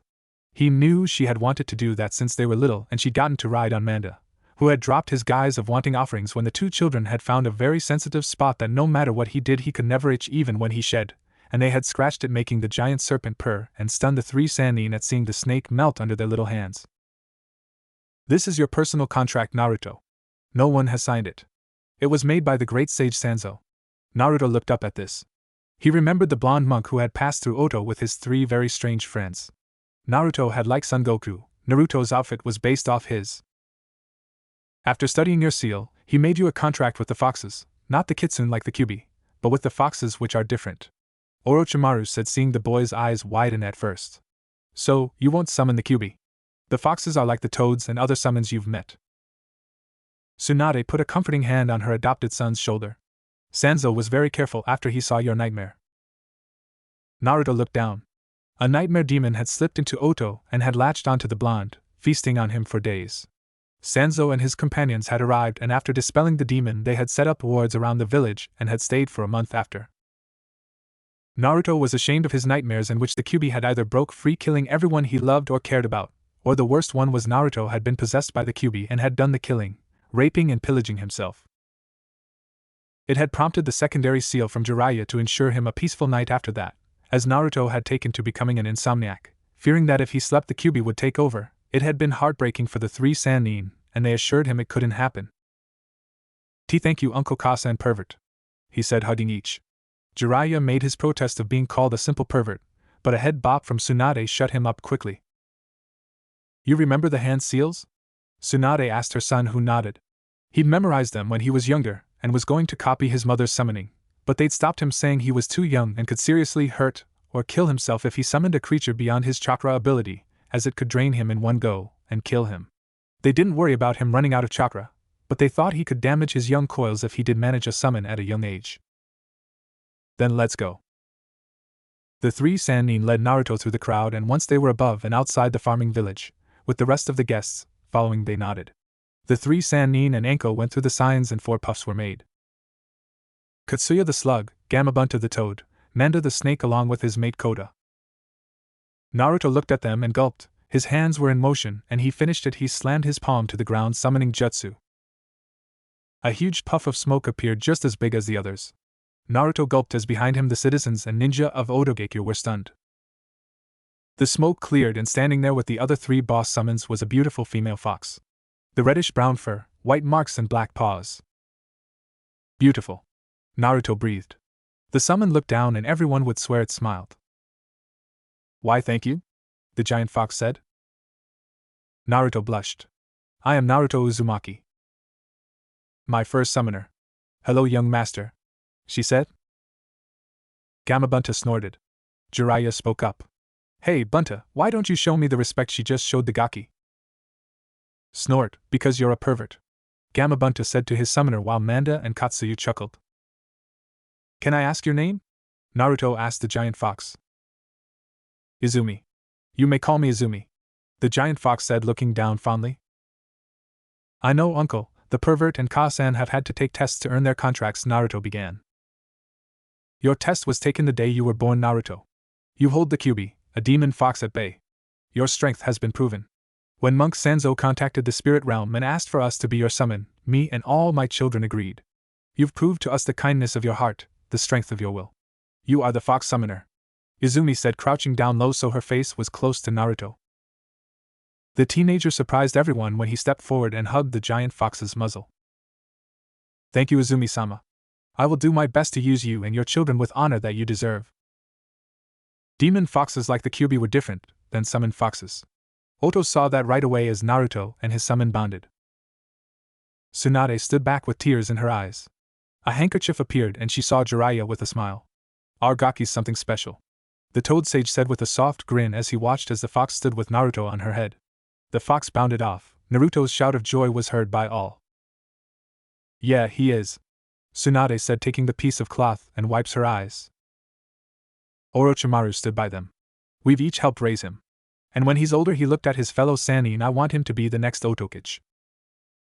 The three watched as Naruto spent time bonding with his summon, their own standing by watching as well. Orochi, Tsunade said. The Otokage looked on as he watched Enko by Manda and smiled as he saw the big snake roll over and his niece scratch the Snake King, which purred like a kitten. What? He asked. What are we going to do about Konoha? Orochimaru sighed. I'm not sure. We have several options. None of them I like. Our main concern is get Naruto in and out of there safely along with everyone else. Means you to Orochi team, Jiraiya said. Ah, you care. Warms the cockles of my heart, Orochimaru said with a smirk. Cold heart, Jiraiya said, crossing his arms. Yeah, but warm hands, he said with a grin. Behave, both of you, Tsunade said, her eyes watching her boy. Orochi. Yes, Heim? He said, giving her his full attention. The Sanin are returning. Put me in charge of a team. Scratch that. I want Naruto's team. Orochimaru pouted then. I was going to be in charge of that team. Actually, I was, Jiraiya said. The three Sanin exchanged a look. Poker? Orochimaru offered with a grin. Same stakes? Jiraiya offered. Ah, hell no, Tsunade said as her teammates laughed. Off to the side, Shizen and a few others watched them. What a strange family. Shizen looked at Kabuto. Yeah, but then it works. Now about the attention you've given my niece? Kabuto swallowed as Shizen pulled out several saban needles with her other arm over his shoulders. I think we need to have a small discussion on what you will and won't do with my precious niece Kabuto-chan, Shizen said, and Kabuto knew better than anyone to correct Shizen on the form of address she'd just given him. The Sound Five stood silent as their task was set. Their loyalty was unquestioned. The leader Kimimaro had sworn blood allegiance to Tsunade the day she cured him of his sickness. Nothing will happen to your son, milady. The only way that will happen is if I am dead and buried. Konoha. Sarutobi sighed as he looked at the acceptances from numerous villages. He came upon one with a musical note. My students. You are the new village that we've heard so much about. The ones who accepted the Kazekage's children as he feared them. The ones who rescued Wave Country from the manipulations of Crime Lord Gato after Konoha's own ninja failed in that task. Sarutobi sighed. I miss you all. He marked it down on the gate passes and sighed. The new council members that picked up the vacant seats better not mess this up. Kami, I pray they don't mess this up. Time had come for the Chunin exams in Konoha. The Otonin were walking in their squads. Naruto, under his mother's watchful eye, was teamed with Gaara and Kin. The three had worked hard over the last few weeks, becoming a solid team, each covering the other's weaknesses. Temari, Haku, and Ryu, another of Naruto's classmates, formed a team under Enko's command. His sister had demanded the two girls, saying, so I can keep a better eye on them and them away from my little brother. That was before she heard Kin had been placed on Naruto's and Gaara's team, causing her to swear. Jiraiya led the third Oto team, which consisted of Kankuro, Kabuto, and Dosu, a man who never got a chance to try due to poor test skills as he was dyslexic, thus failing out all the time. Orochimaru with his personal guard were with them, along with Shizen, who was acting as his personal assistant. Kabuto was added as a genin to keep an eye on the teams better once they were in the field, and Kabuto and Dosu both agreed as they made Chunin the previous year. Temari had waited as she had wanted to team with Naruto, and Haku's medical training with Tsunade and Shizen had kept her from trying the year before as well. Doesn't seem fair, does it, Orochi team? Jiraiya said, walking next to his teammate. What doesn't? Orochimaru asked from beneath his straw hat. That we're only entering one true genin team, a second partial genin team, and a third team to protect them all. Do you trust Konoha to not try something? The Otokage asked. Jiraiya sighed. No, you're right. I doubt Sensei cleaned them all out. The last assassin led right back to the Konoha Council. Both men were not pleased with the assassination attempts on the blonde they considered their son/nephew. I still liked Tsuhaim's answer for dealing with them, Orochimaru said as they continued to walk, the gates of Konoha coming into sight. Jiraiya winced. Popping their head like a grape and mailing the remains to Konoha with postage due is kinda what am I saying, that is just like her. Both me smirked, then looked over their shoulders to see their teammate listening to the blonde boy next to her who was talking a mile a minute. I hear Iwa's been sniffing around, Jiraiya said. Orochimaru nodded. I warned them off. I also got a warning about a mutual annoyance called Nada's was seen in Kiri not too long ago. Both men growled. They did not forget the man who years past tried to take the boy. You think he'll be here as well? Jiraiya asked. None of my spies have been able to track him. Halt. The gate guards appeared before the Oto group. State your names and purpose for entering Konoha. I am the Oto Kage from the Hidden Sound Village with my genin teams and their instructors and my personal guard. We are here for the Chunin exams. He handed the guard the invitation scroll. Orochimaru, the guard said. Lady Tsunade, Master Jiraiya, you're back, the guard said with a grin. Welcome home. No, Orochimaru said. Konoha isn't our home. It is a place that tried to kill our child the last time we were here. Now this time if that happens outside the exam it will be seen as an act of war. Tell that to the council. The snake Sanin took the passes and handed them to Shizen. Where will we be staying? The Red Oak. Orochimaru and his team walked past. Sir, the Hokage would like to speak with you and your companions. He had word waiting at the gate should you show up. We'll see him after we've checked in, Orochimaru said, cutting off the Chunin. He scowled as they passed people who bowed. It was the tightening of Tsunade's knuckles that told him the stupid villagers noticed Naruto and were still holding on to their vile and idiotic grudge. At East Tsuheim, he said, slowing his pace so that the Sound Five surrounded him, Tsunade, Naruto, and his teammates. The first idiot that tries anything, Tsunade began. Will be dealt with by my personal guard, Orochimaru said. The Oto contingent reached the inn and checked in. They found a jonin wearing a mask with silver hair waiting for them. He had his headband covering his left eye. Hataki, Tsunade said with a growl. Hataki, Orochimaru said, putting a hand on Tsunade's shoulder after her initial growl of greeting. What do you want? Tsunade said rudely. Is this him? The silver-haired jonin asked, looking at Naruto. The three Sanin were on alert. They remembered what Sarutobi said 13 years ago about Kakashi's words and actions. None of your concern, Jiraiya said, putting a hand on Naruto's shoulders. The other Otonin tensed. Kakashi's lone eye scanned over Naruto. He looks so much like Minato-sensei, he said. He should, he's his son, a voice said from the side. Rin, Naruto said and rushed to greet her. Rin? Kakashi said, surprised to see her. She'd vanished several years after the Sanin had left. Of course she hadn't spoken to him since that night 13 years ago. Hello, Hataki? She said, then walked up and hugged Naruto. Look at you, Naruto. It's been 3 years since I passed through Oto. You've grown. I'm 13, Rin, he said, and she ruffled his hair. Got a girlfriend yet, Runt? She asked, putting an arm over his shoulder, ignoring Kakashi, who was looking at her in surprise and shock. No, and Ankone-chan keeps chasing them away, he said. How? Kakashi asked, looking at his former teammate. Where did you go?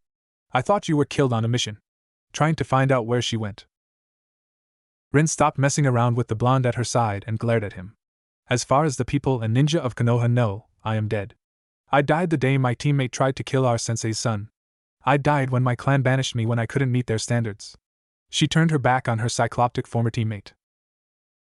Sorry, I haven't been through Oto lately. I was gathering reports for the old pervert, Rin said. Which one? Naruto asked with a cheeky grin. I'm not a pervert, Jiraiya said, then grinned as he rounded on the blonde youth. I'm a super pervert. Tsunade's fist drove him to the ground where he lay groaning. Stifle it, she said and smiled at Rin. We do need to get caught up, she said, and the younger woman nodded. I'll see you soon. I owe you all for saving me.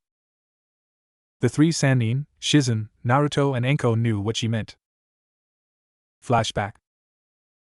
I can't believe there are towns like this still around, Shizen said as they slipped down an alley. They were in a mining town near the southern border of Fire Country. The daimyos have tried, but they keep popping up. Between the mining, gambling, and prostitution, there are also slave rings and other unsavory people, Jiraiya said, looking around to make sure no one is near. Naruto, Anko, stay close, no wandering off this time, Tsunade said as she too gazed at the various alcoves and dark shadows. They were entering the center of the town where there was a large gathering. What's going on here? Shizen wondered. Not Sarah crap. Jiraiya said, putting a hand on Anko's and Naruto's shoulders and pulled them back. Slave auction. He hissed to the other Sanin. End flashback. They rescued me and 100 other people. I swore loyalty to them that day. Rin said, her eyes hardening as she looked at her former teammate. It was that mission the council sent me on, alone and underprepared. Renai Kakashi looked uncertain as to what to say. You're blocking the way, Hataki. We need to check in, Orochimaru said. What are you doing here? I came to cheer on my teams. I know the Kages usually don't arrive until the finals of the Chunin exams, but I am not letting Naruto or the others come here without me. Why? Kakashi asked in surprise. Simple, Hataki. We no longer trust Konoha.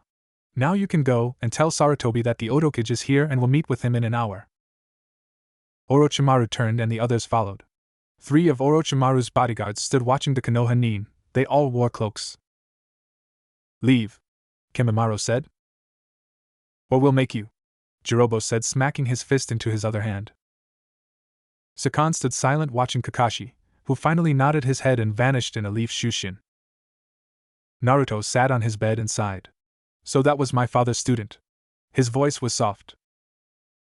Anko put a hand on her brother's shoulder. Tsunade-Kasan said we'd run into him. Naruto nodded. You going to be okay sharing with King-chan and Haku-chan? He asked. Anko growled. Better than their alternative. Which was? The blonde asked his sister. They wanted to share a room with you, Anko growled. Naruto smiled at his sister's protective nature. And you don't think I would like that? Anko bopped him on the head. You've been spending way too much time around Aeropop. She sat next to him. Hey, you be careful during the exam, alright? I don't want to lose my brother. Naruto put an arm around her shoulder. I'll be careful. I've got Gaara and Kinchan on my team. The siblings sat in silence. So, you think Aeropop's already peeping? Naruto asked. Anko snorted. Knowing him, he took Kankuro with him as a lookout. Temari knocked and entered. Hey. Hey, Temari-chan. Naruto said, ignoring his sister's scowl. Have either of you seen Gaara? She asked. Anko and Naruto shook their heads. Damn it. Want help finding him? Naruto asked, standing up. Please. You and your family are the only ones he listens to. The fan user grumped. He listens to you most of the time since his seal was fixed, Naruto said in defense of his friend. I know. Hell, he listens better than Kankuro, Temari said, grabbing a pair of fans that were 3 feet long and slipped them across her back. I'll let the others know we're going to look for him, Anko said. Wait outside. The 2 blondes nodded as the snake user slipped away. Thanks, Naruto. You and your family have done so much for us. Naruto waved it off. Uncle Orochi saw how your father treated you, and it was the best trade he ever made, getting rid of a couple of poor ninja for the 3 of you, who are not only skilled ninja, but because you were amongst my first friends. The pair waited outside the hotel and they saw several villagers looking at them, and when they saw Naruto, their scowls. They see me as the fox, Naruto said sadly. Like Suna saw Gaara as that overgrown sand rat, Temari muttered. Hey, Naruto, Temari said as they waited. What is it, Temari-chan? Where would you like to go out to eat tonight, just the 2 of us? The fan user asked. Naruto didn't get to reply as Anko joined them and grabbed her brother by his arm and dragged him down the street. Come on, Wendy, we need to find Raccoon Boy, Anko said, not letting go her brother's arm and dragging him off. Up and down streets they walked when they were in a back alley when a young boy ran into Naruto. Hey, watch where you're going, the brown-haired boy said, looking up at Naruto. Watch where I'm going, Naruto said with a smirk. You ran into me. No, I didn't, the boy said. Naruto sighed, reached down, and picked the kid up by his collar and lifted him into the air just as several people came around the corner. One was a girl his age with pink hair. Then there were a boy and a girl this kid's age, and finally a guy wearing a pink shirt and black pants.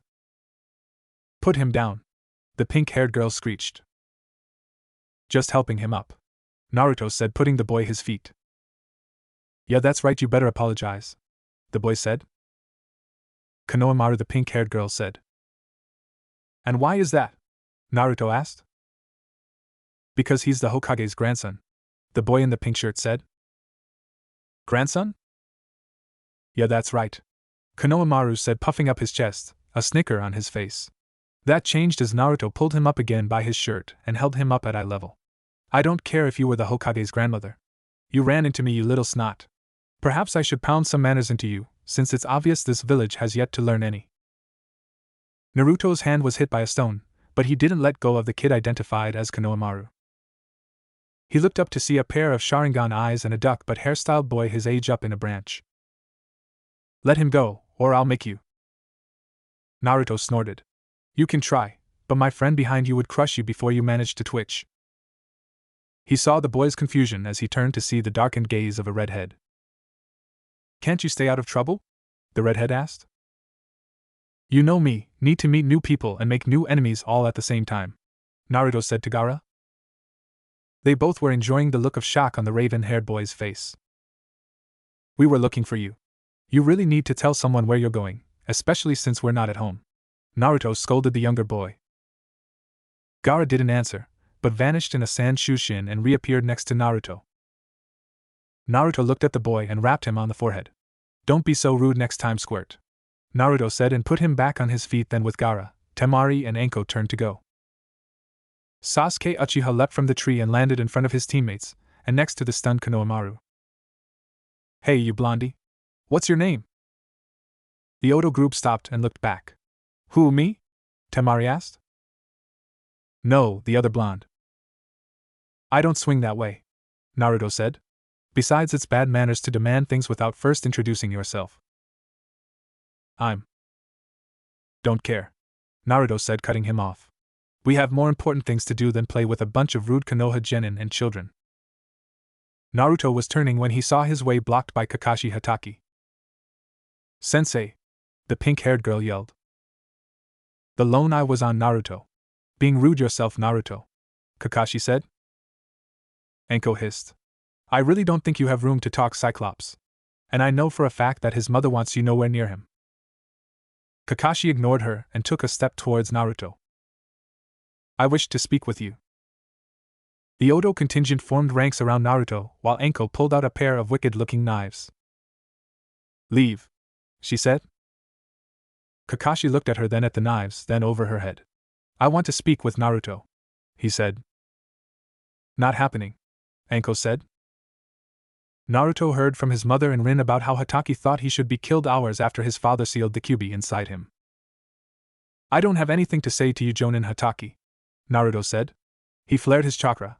It was a signal him and his family developed when he and Anko was young and they were faced with a threat beyond their skills. Naruto knew Anko was skilled, but Hatake had the Sharingan from his dead teammate, and they were in Konoha. Naruto flared his chakra in the set pattern, and saw Kakashi's eye focus on him. Calm down, I don't mean you any harm, he said. Sorry, don't believe you. You were willing to kill me a few hours after I was born. And the last time I was in Konoha I was threatened with death again, Naruto said.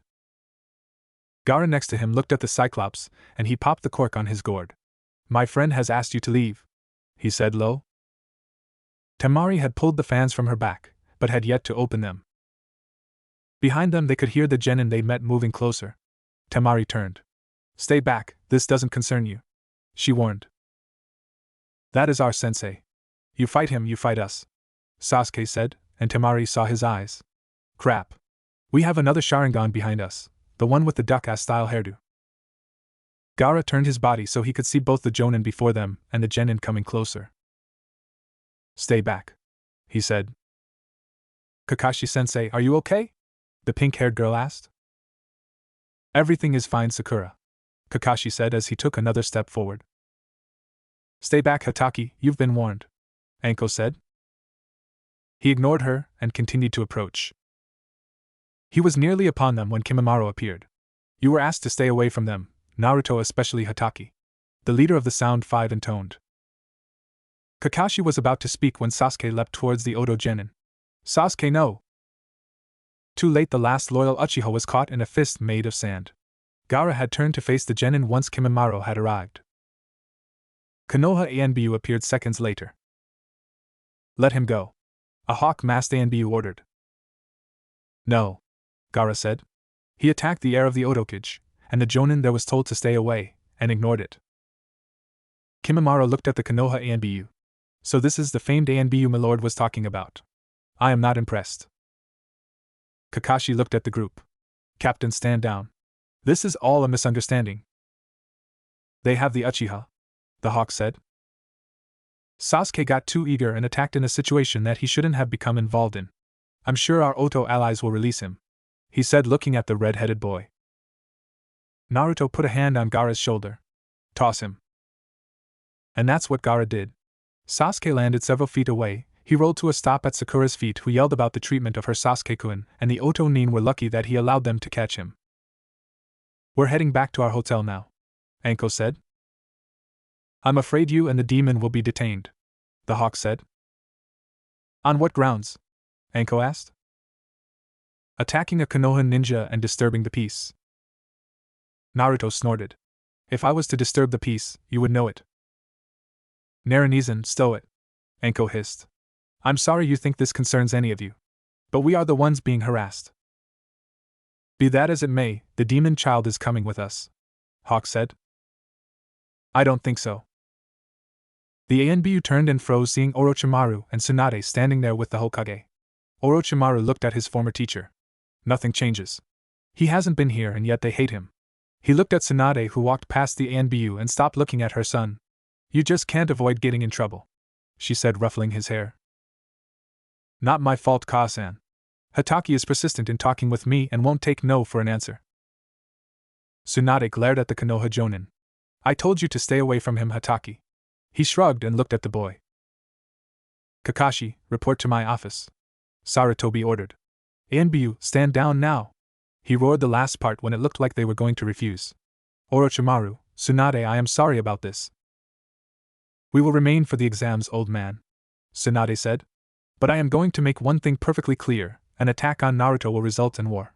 And trust me when I say he's made several allies for Oto. Orochimaru nodded. Suna, Iwa, Kiri all have allied with Oto.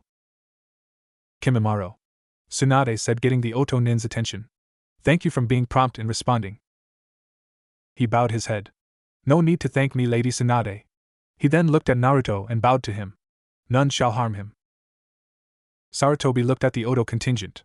Suna, Oto, Kiri, Iwa, this has the potential to be a disaster, and the council is demanding that Orochimaru turn Naruto over to Konoha isn't helping matters.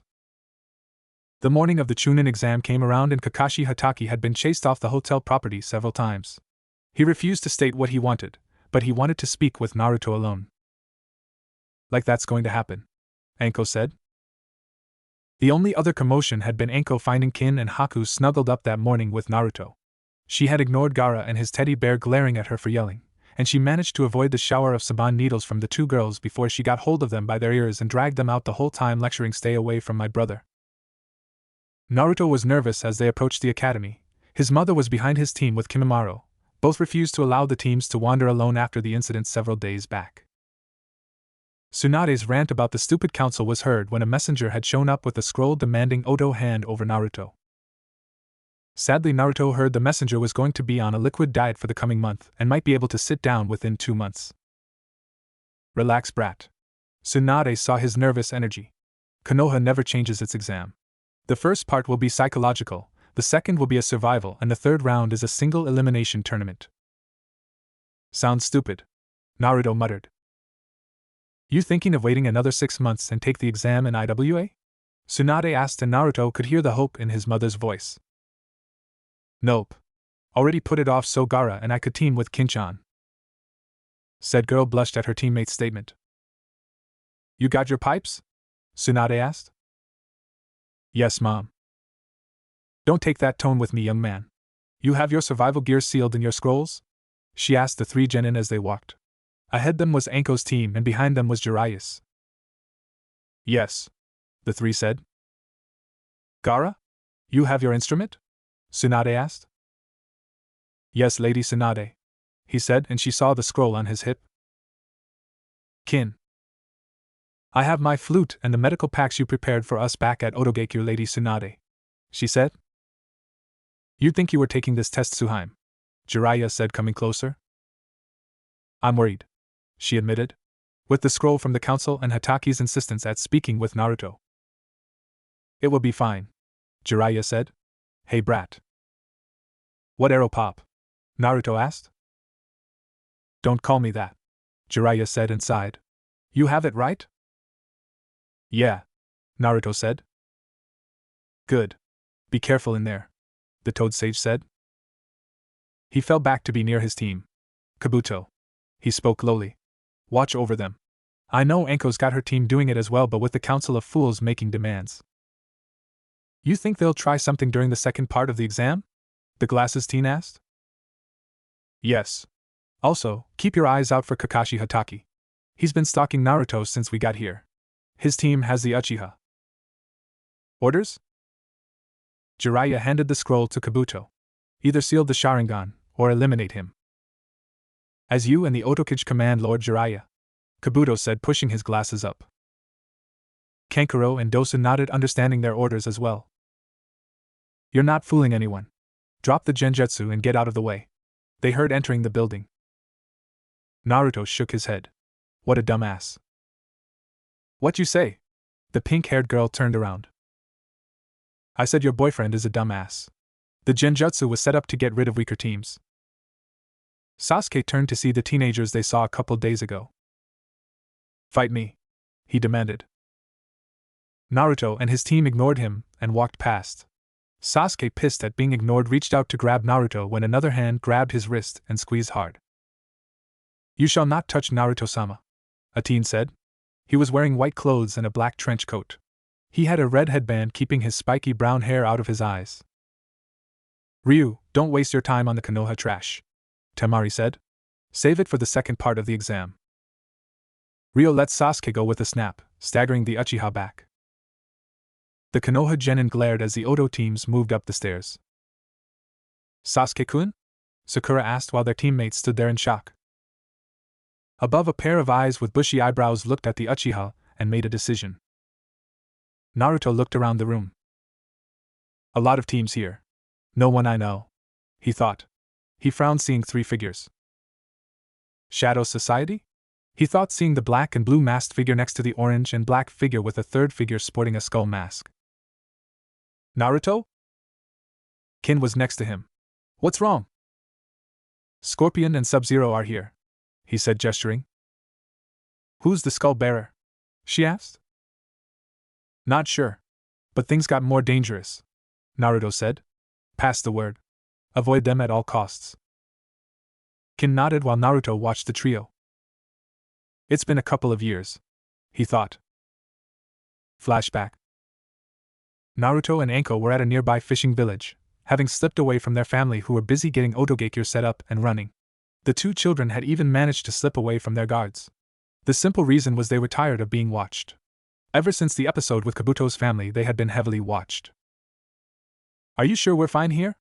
Anko asked. She was still rather subdued and quieter since that day. She did listen to her little brother a lot, which many found strange, yet the 2 would always back the other around anyone. Yeah. It's not like we've gone to Suna. We're just down the valley and near the river, Naruto said. He was wearing an outfit that was similar to Jiraiya's, except it was blue, and he didn't have the horned forehead protector. Anko shook her head. We get grounded, it's your fault. Yeah? Come on. I want to see the ships that are using the river to get to the ocean. The river was deep enough that many ships traversed it to cut off the time it took to reach the ocean. I thought we were coming for that festival, Anko said. That's later, but there should be stalls up with free food, Naruto said. And how do you know all about this? Anko asked her younger brother. A classmate mentioned it. He was coming down tonight with his dad, Naruto said. And this friend's name? Anko asked. She'd learned right away that if Naruto didn't give a name, then it was either second-hand information, or it was someone he knew he wasn't supposed to be around. Doubt you know him, Naruto said. And that cinches it. It's someone Kasen forbade him from hanging around, Anko thought. And you trust this friend? Anko asked. Yeah, pretty much, Naruto said as they entered the village. Alright, does mom trust this friend? Anko asked and saw the body wince. I guess. Naruto said. You know bro, you suck at lying. Anko said, getting him to stop and face her. So what? I'm sick of being stuck in one place. You remember when we were younger? We never stayed in one place this long. You know why we're setting up here. So what? Naruto said. I'm not scared of some masked idiot who thinks I'm the fucking fox. He turned and stomped away. Anko sighed and chased after him. It took her nearly 10 minutes to catch up to him, and when she did, she froze. There, standing next to her brother, was a figure they hoped never to see again. Nadas. She whispered and pulled a kunai and leapt at the masked fighter. He didn't turn, but his hand caught her by the front of her shirt. Now, little serpent. I am not here for this. Nadas looked at Naruto. You've grown, Naruto. Happens with time. Naruto fired back. His gaze went to the two ninja with him. My guards, Scorpion and Sub-Zero. Usually the most bitter of enemies, but under my command they are the most dedicated of soldiers. Good for you, Naruto said. Nadas smirked. They aren't of this world. But in time they will be. They will be reborn and they will do all I command. Naruto looked at the man who attacked him and his family all those years ago. I'm not going with you, the blonde stated. Nadas laughed. You're not. The man agreed, and it surprised the two youths. I am simply passing through at this time. You are safe from me at this time, Naruto. The man walked away. He said something to the two ninja, and Naruto and Anko watched as they attacked a man. Sub-Zero turned the man into an ice sculpture with a simple touch, and Scorpion, with a strange spear that shot from his hand, shattered the man. Flawless, Nadas said, and continued to lead the two ninja away. They boarded a strange boat with red sails and dragon motifs. I think we better go home now, Naruto muttered. End flashback. Naruto saw that it was them, younger than they'd been the last time, but the same white dead eyes. Naruto found his attention drawn to the genin from Konoha hearing Sasuke Kayuen. He watched a blonde leap onto the Uchiha's back while the Uchiha's pink-haired teammate yelled at her to get off. He noticed that the Uchiha looked a bit bruised. Idiot doesn't learn. He keeps it up, he's going to get himself and his team killed, Naruto thought as he slipped back with Kin and Gaara. Kin leaned in. I told the others. Kabuto's going to see if he can draw out some of the Konoha genin. Naruto shook his head. He didn't see what his sister saw in the medic nin. Naruto had been amazed with the amount of information in his nin cards. Kabuto said it had taken him a long time to learn how to use them. If we can, we need to tell Anko Nei-chan that Nadas's freaks are here. Not sure of who the one in the skull mask is, but Scorpion and Sub-Zero are killers. Kin put a hand on his forearm. The Uchiha is staring at you as well. Sasuke strode up to him. Fight me, he demanded again. No, Naruto said and looked at Kin. So, Wagner's Ride of the Valkyries, do you think it's possible to pull off without strings? Don't ignore me. Go away, duck ass, Naruto said. We're not from Konoha, we'll smack you down for your attitude. Sasuke went to strike Naruto, but the blonde was faster than him and sent him crashing into the blackboard at the front of the room, silencing all chatter. Try that again, Uchiha, and I will do more than break a rib on you, Naruto said, lowering his leg and looking at Kin. So, the bridge on the second stanza. You can't do that to Sasuke Kayuen. The pink-haired banshee screamed and came at Naruto, but her other teammates stopped her and said something to her. Sakura, don't. You wouldn't stand a chow was as far as the nameless cannon fodder got before a Sakura punch sent him careening into a wall not far from her precious Sasuke-kun. Sakura turned back to go at Naruto, but found her way blocked by several females. Temari, Haku and Kin were in her way, each glaring at her. What do you want? Sakura demanded. Temari spoke for the trio. You think we'll let you harm Naruto-kun because of some blind obsession you have for that Amos there?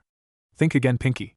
Naruto might not hit a girl, but if you try and treat him like you just treated your teammate, then we've got issues, and trust me when I say I will beat the living shit out of you, and that will be before Haku and Kin can get to you. Sakura blinked and recognized the blonde from the other day. But he attacked Sasuke-kun. The pink-haired single-minded organism known as Fangirl whined. Kin growled. Your stupid boyfriend tried to attack Naruto-kun. I don't know how things work here in Konoha, and I don't give a flying fuck. I know in Odo that shit outside of training or battle isn't allowed, and he'd have been at best suspended from duty, and done some time in a cell. Haku spoke. Attacking the heir of the Otokage, however, Temari smirked, could lead to a death sentence if Orochimaru-sama is in a good mood. Kin snorted. That's if Lady Tsunade or Jiraiya-sama didn't get to the offending party first. Sakura blinked. Heir? Kin laughed. Yes. He is the child of the former Sanin of Konoha and the heir our Shodai Otokage. But that doesn't matter in Oto, little girl. You see, in Oto, we are all treated equally. Naruto-kun, despite being the child of our leaders, is treated the same as anyone else, and he asked for it that way. Temari snorted. The amount of times he's gotten in trouble with Enko-sensei is in the triple digits easily. Sakura was now looking at Haku, as if trying to place her. Haku meanwhile recognized the pink-haired girl from the disaster in Wave, but said nothing. There was a loud explosion at the front of the room and smoke billowed around. Shut the fuck up, you punks! A rough voice bellowed. When the smoke cleared, they saw a tall scar-faced man sporting a Konoha Hittite and a black trench coat. Behind him on either side was a squad of Chunin dressed up in proctor's uniforms, including the two that Sasuke had unveiled earlier in his arrogance. The man, who appeared to be a special jonin of some kind, continued in a smoother tone of voice. I am the examiner of the first test of the Chunin selection exam, Ibiki Marino. Naruto looked at the test. What the hell? Ka-san was right, they really don't change their tests. Slowly over the next hour, Naruto wrote the answers in shorthand that Shizen and his mother taught him. Screw them. I am not giving away answers so others can cheat. He thought after flipping his paper over when he saw several of the Konoha nin using skills or bloodlines to cheat. His eyes saw that the girl next to him, another Konoha nin, had indigo hair and a pair of pale lavender eyes. He saw her looking at him out of the corner of his eye and smiled. Not another one. Enko's going to go spar, he thought. Naruto knew he was pretty good looking. His mother and aunt informed him of this. Not to mention the birds and the bees talk, shudder, with charts. Naruto knew they had given him the talk about sex because his Ka-san didn't trust Aeropop to do it, and Uncle Orochi turned the weirdest shade of red when he'd been asked to do it, and said, "Ask your mother," and rushed off. Naruto saw the girl was looking at him still and winked at her, which got a deep blush from her. Yep, Enko-ne-chan is going to go spar. Haku, Rin and Temari were scattered around the back end of the room, and all three scowled seeing the female Konoha genin eyeing their Naruto-kun. That bitch better step off. Were three of the same thoughts the three possessed. They also pictured various means of chasing the girl off. It was Haku who thought of the easiest way. I'll just let Enko-sensei know there is a Konoha tart sniffing around her little brother. With that in mind, Haku created an ice mirror in the palm of her hand and slipped a note through it before going back to work on the test Lady Tsunade had informed them about before coming to Konoha. Sasuke was fuming. That Otodobe has power, I want power, I need to kill him. I need it. He was pissed he couldn't seem to copy the blonde Otonin's moves. Even worse, he seemed to be washed out when he looked at him with his Sharingan. Sadly, Sasuke was unaware of the seal Jiraiya put on all the Otonin to counter this years ago as a way to keep Oto's secrets secret. I will learn your secrets, Dobe. No one denies an Uchiha. Under his skull mask, Nada smirked. Sub-Zero and Scorpion were reborn, severing the ties with their old world. He smiled seeing Naruto here, but he wasn't the objective. His eyes searched out and found the target of this mission. Sasuke Uchiha? You are wanted by my master. He looked at the test the proctor had handed out and finished it with a simple wave of his hand. The answers filled in and he turned it over. His eyes once more looking for the blonde. I may not be allowed to capture you for now, Naruto, but one day, your power will belong to my master, and I will be rewarded. During the hour there were many eliminations as people were caught cheating. Ibiki, however, remained silent. His eyes were on the blonde in the second row next to the Hyuga heiress. Sarutobi said to keep watch on him, and prevent anyone from attacking him. Ibiki was surprised to see him finish the test in the first 15 minutes. He also watched as the boy teased and flirted with the Hyuga heiress, getting her to turn redder than a tomato. What is the Hokage planning for you? He called out the 10-minute warning as several more teams were eliminated. Too many of them remain. Hopefully I can thin them out with the torture of the last question. Ibiki laughed, chilling many of the students and getting a few to quit, and one even wet himself. Life is good. Tsunade glared at Kakashi as they sat in the waiting room. Jiraiya and Anko were finding it hard to hold her back. Stay away from my son Hataki. I won't warn you again. The blonde Sanin snarled. I just wished to speak with him, the Konoha Jonin said calmly. The other Konoha Jonin were looking on, many in surprise. Surprised that the famed copycat ninja was without his usual orange book. I don't think so, Tsunade hissed. I remember the Hokage telling me of your actions all those years ago, Hataki. His father asked you to raise and protect him, but hours after he saved this village and died, you try and kill his son. You tried to kill him before the Hokage and your former teammate. You had your chance, Kakashi Hataki.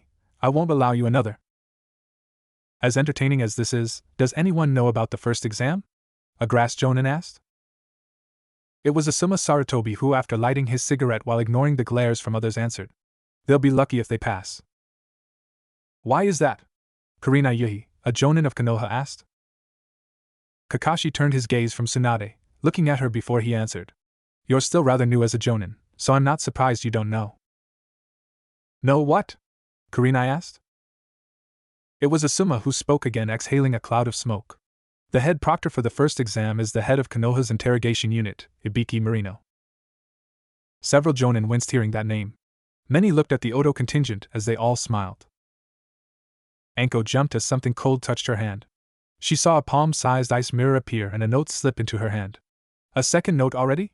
She thought. The first had been a warning from Haku about Naruto warning them about Scorpion and Sub-Zero being in the exam. After reading the new note, she scowled and looked at the Konoha Jonin. Which one of you is the sensei of a female Hyuga? Naruto sighed out loud. He was bored. He saw particles of sand gather on his desk, and soon they formed words. Do you need help? Shake head yes or no. Naruto shook his head no. Do you want to play a game? Naruto smiled and nodded his head yes. He watched as the sand became the familiar tic-tac-toe board. With a smile, he lazily traced an X in the top left square. The sand shifted and formed an O in the center square. Naruto made another X in the bottom left corner. An O formed in the left center square, blocking him. He put an X in the center right box, blocking a win for Gaara. An O formed in the upper right box. Naruto put an X in the bottom right corner. Damn. Draw. Formed in the sand. Naruto smiled and shrugged. Another game? Before Naruto could reply, Ibiki spoke from the front of the room. All right, you snots. It's time for the 10th and final question. Now here are the rules. If you take this question and fail, then you will never rise above the rank of genin. What? Screams filled the room. Naruto saw a teen his age with a dog stand. You can't do that, the boy yelled. Shut up. Ibiki snarled and flashed his killing intent. My test, my rules. You can leave now if you want and take the test again when some other pansy gives you this test. His dark gaze swept the room. Decide now if you're going to take the test or not. Several quit, and their teammates were forced to leave with them. Naruto saw that the Uchiha's teammates looked terrified. Both looked ready to raise their hands and quit. Kurenai looked disturbed after talking with Anko, who had pulled her aside after finding out she was Hinata's sensei. The amount of questions, Kurenai shuddered and disgusted with herself about the amount of information she'd given to the Odo Jonin. So why are the three of you looking so assured? Asuma was asking. Jiraiya answered for the group. Ibiki might be a master of interrogation and intimidation, but our students have been through hell nearly all their lives, some of them literally. Anko snorted, retaking her seat. Tsunade's team won't even twitch. Hell, I bet Gaara and Naruto are either sleeping or playing a game. Like yours will be any worse? Tsunade said. Anko gave a shrug. As long as Nii-sen stands tall, Haku and Temari will drag Ryu over a river of fire to impress my little brother, even if that meant killing Ryu in the process. Jiraiya snorted. That poor boy got stuck with two girls that want to show Naruto that they are the best. He clapped his hands together and smiled. But then again, my own team has something to prove, and they know if they quit before the other two teams, they never hear the end of it. Who are Naruto's teammates? I think I recognize the redhead from somewhere. Kakashi asked. Kin is one of Naruto's classmates. She graduated with him and Ryu, or as their teachers called them, the Never Say Die Trio. Tsunade said. Gaara is the son of the Kazekage of Suna, but for political and personal reasons he and his siblings were traded to Oto and are now part of our village. Jiraiya said, a smirk on his face. The Odo Jonin weren't going to mention Ryu's, Kabuto's or Haku's past since all three were connected with Konoha in some way, none of them good. Kakashi looked at the clock on the wall. Looks like we'll know soon, the first exam should be nearly done. So Blondie, Ibiki said, standing right in front of Naruto. You gonna go crawling back to Odo? Naruto yawned loudly. You say something, Scarface? I was about to take a nap while you weeded out the wheat from the chaff. Ibiki smirked. I asked if you were ready to quit, or are you willing to bet your ninja career and stay a genin for life if you fail? Naruto snorted as another team walked out. Bring it on. My sister is scarier than you or this test when it's her time of the month. Besides, I'd like to see you enforce that genin thing outside of this village. Ibiki scowled as several victims, i.e. genin that looked ready to quit, didn't. Damn brat. It took him minutes to disrupt an hour's work, Ibiki thought.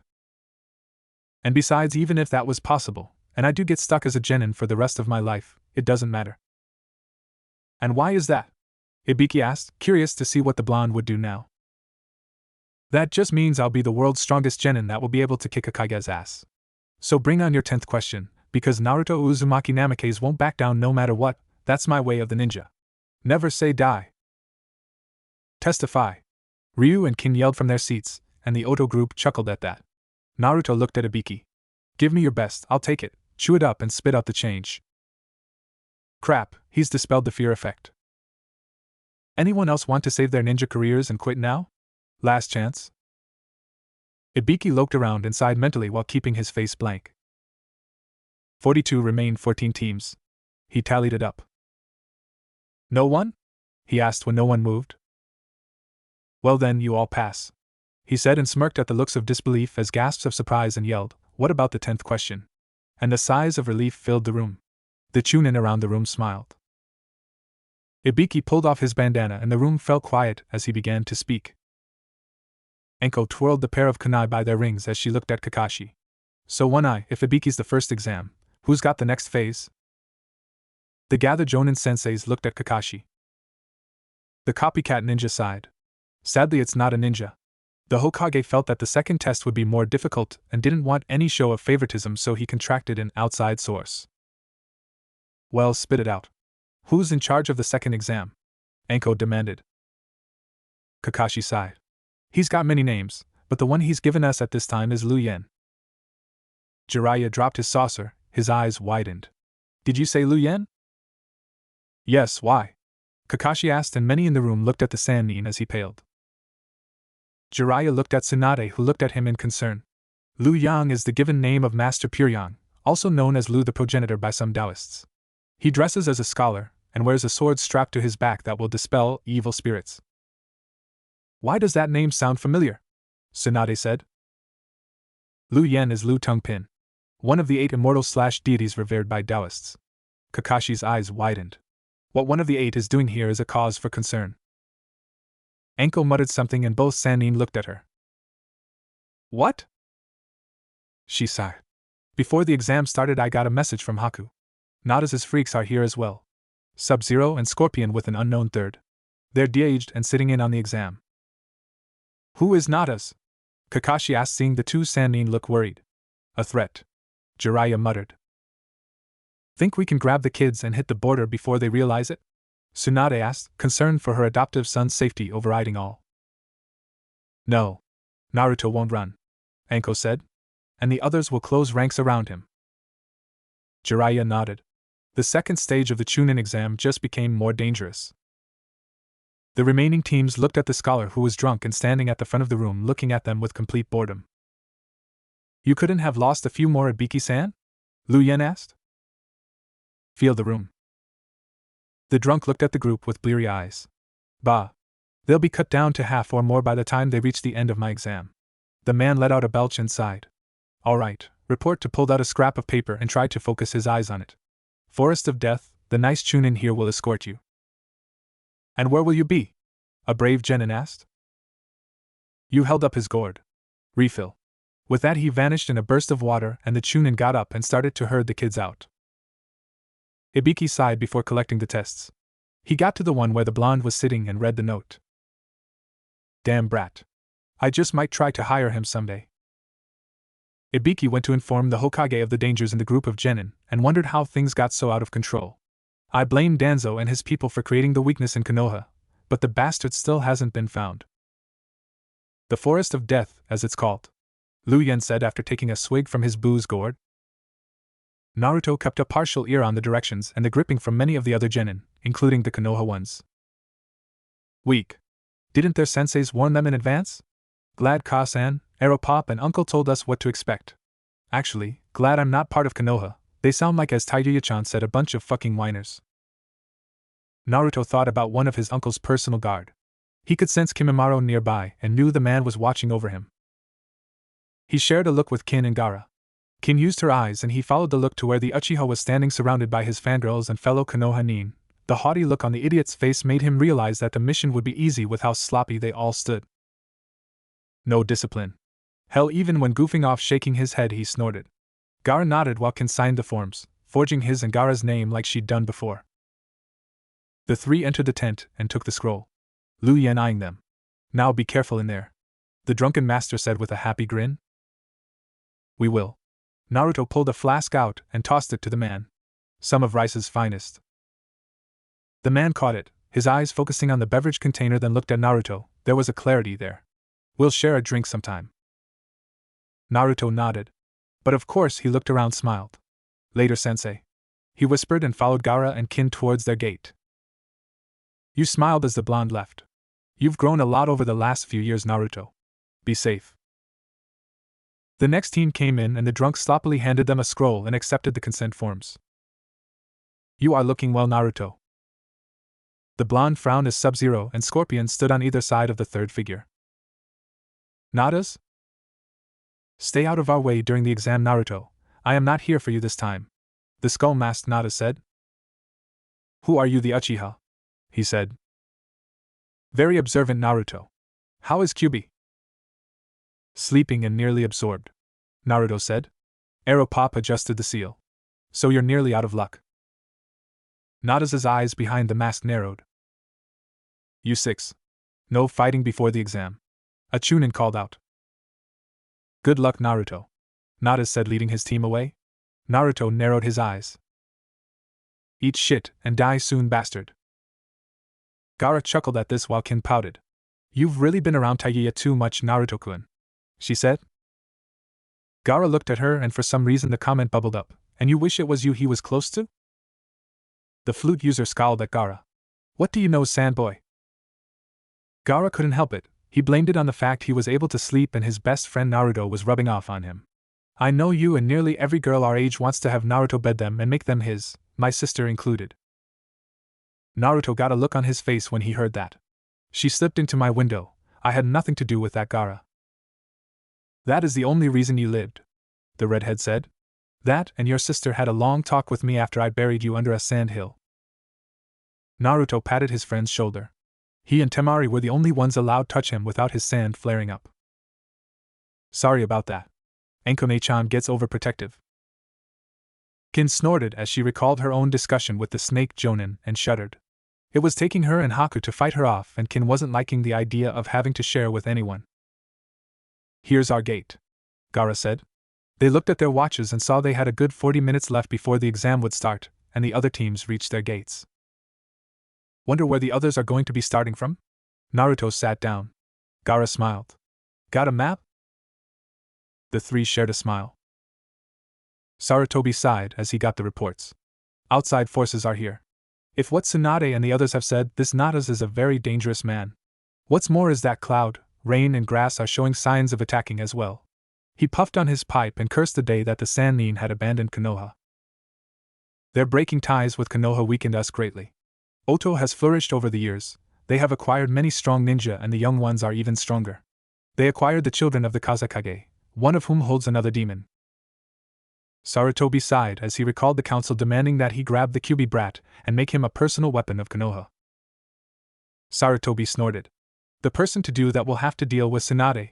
That's if they survive Jiraiya and Orochimaru, and from what my former pupil told me, the Sound Village loves Naruto and would go to war for him.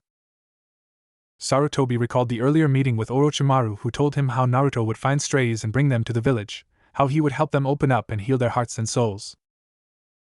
Flashback. The one you'll really need to look out for is Kimimaro. Tsunade and Naruto saved his body, but it was Naruto who healed his heart and soul, Orochimaru said, sipping his tea. What do you mean, Orochi? Kimimaro had a rare disease. His clan had been betrayed and he's all that's left. He was prepared to die. He took an assassination mission to come to Oto and kill me. Orochimaru smiled as he looked at Kadamaru and Jirobo. He ran into Naruto, and his disease kicked in hard. He coughed up a lot of blood and passed out. Sarutobi listened as Orochimaru told him about the surgery and the removing of toxins from the man's body. How Naruto spent days with the recovering man, just talking with him. When he'd healed, he'd come to Orochimaru to kill him. Naruto had been there. I won't say what happened between them, it was special, but from that day Kimimaro swore his life, his blood and his future clan to Naruto and Tsuhime. Orochimaru looked over his teacup. And let me just say, if your council tries anything, Kimimaro will lay waste to Konoha. Us too, Jirobo said from the door with his arms crossed. Orochimaru smiled. Yes, all of Oto loves that boy. He looked at Sarutobi. Konoha made their intentions clear all those years ago, Sarutobi-sensei. He is our child, and to take him would be all-out war. We have allies, some are yours, but push comes to shove. Orochimaru gave a Gaelic shrug. End flashback. Sarutobi looked at the monument. Minato, you may have saved this village, but we damned your child and it will come back and bite us on the ass, and this time, I don't think we deserve saving. Naruto was leaning against the tree while Kin was laying with her head in his lap. He was playing with her regular flute, and she hummed along with him. You really are talented, Naruto-kun, Kin said as he paused.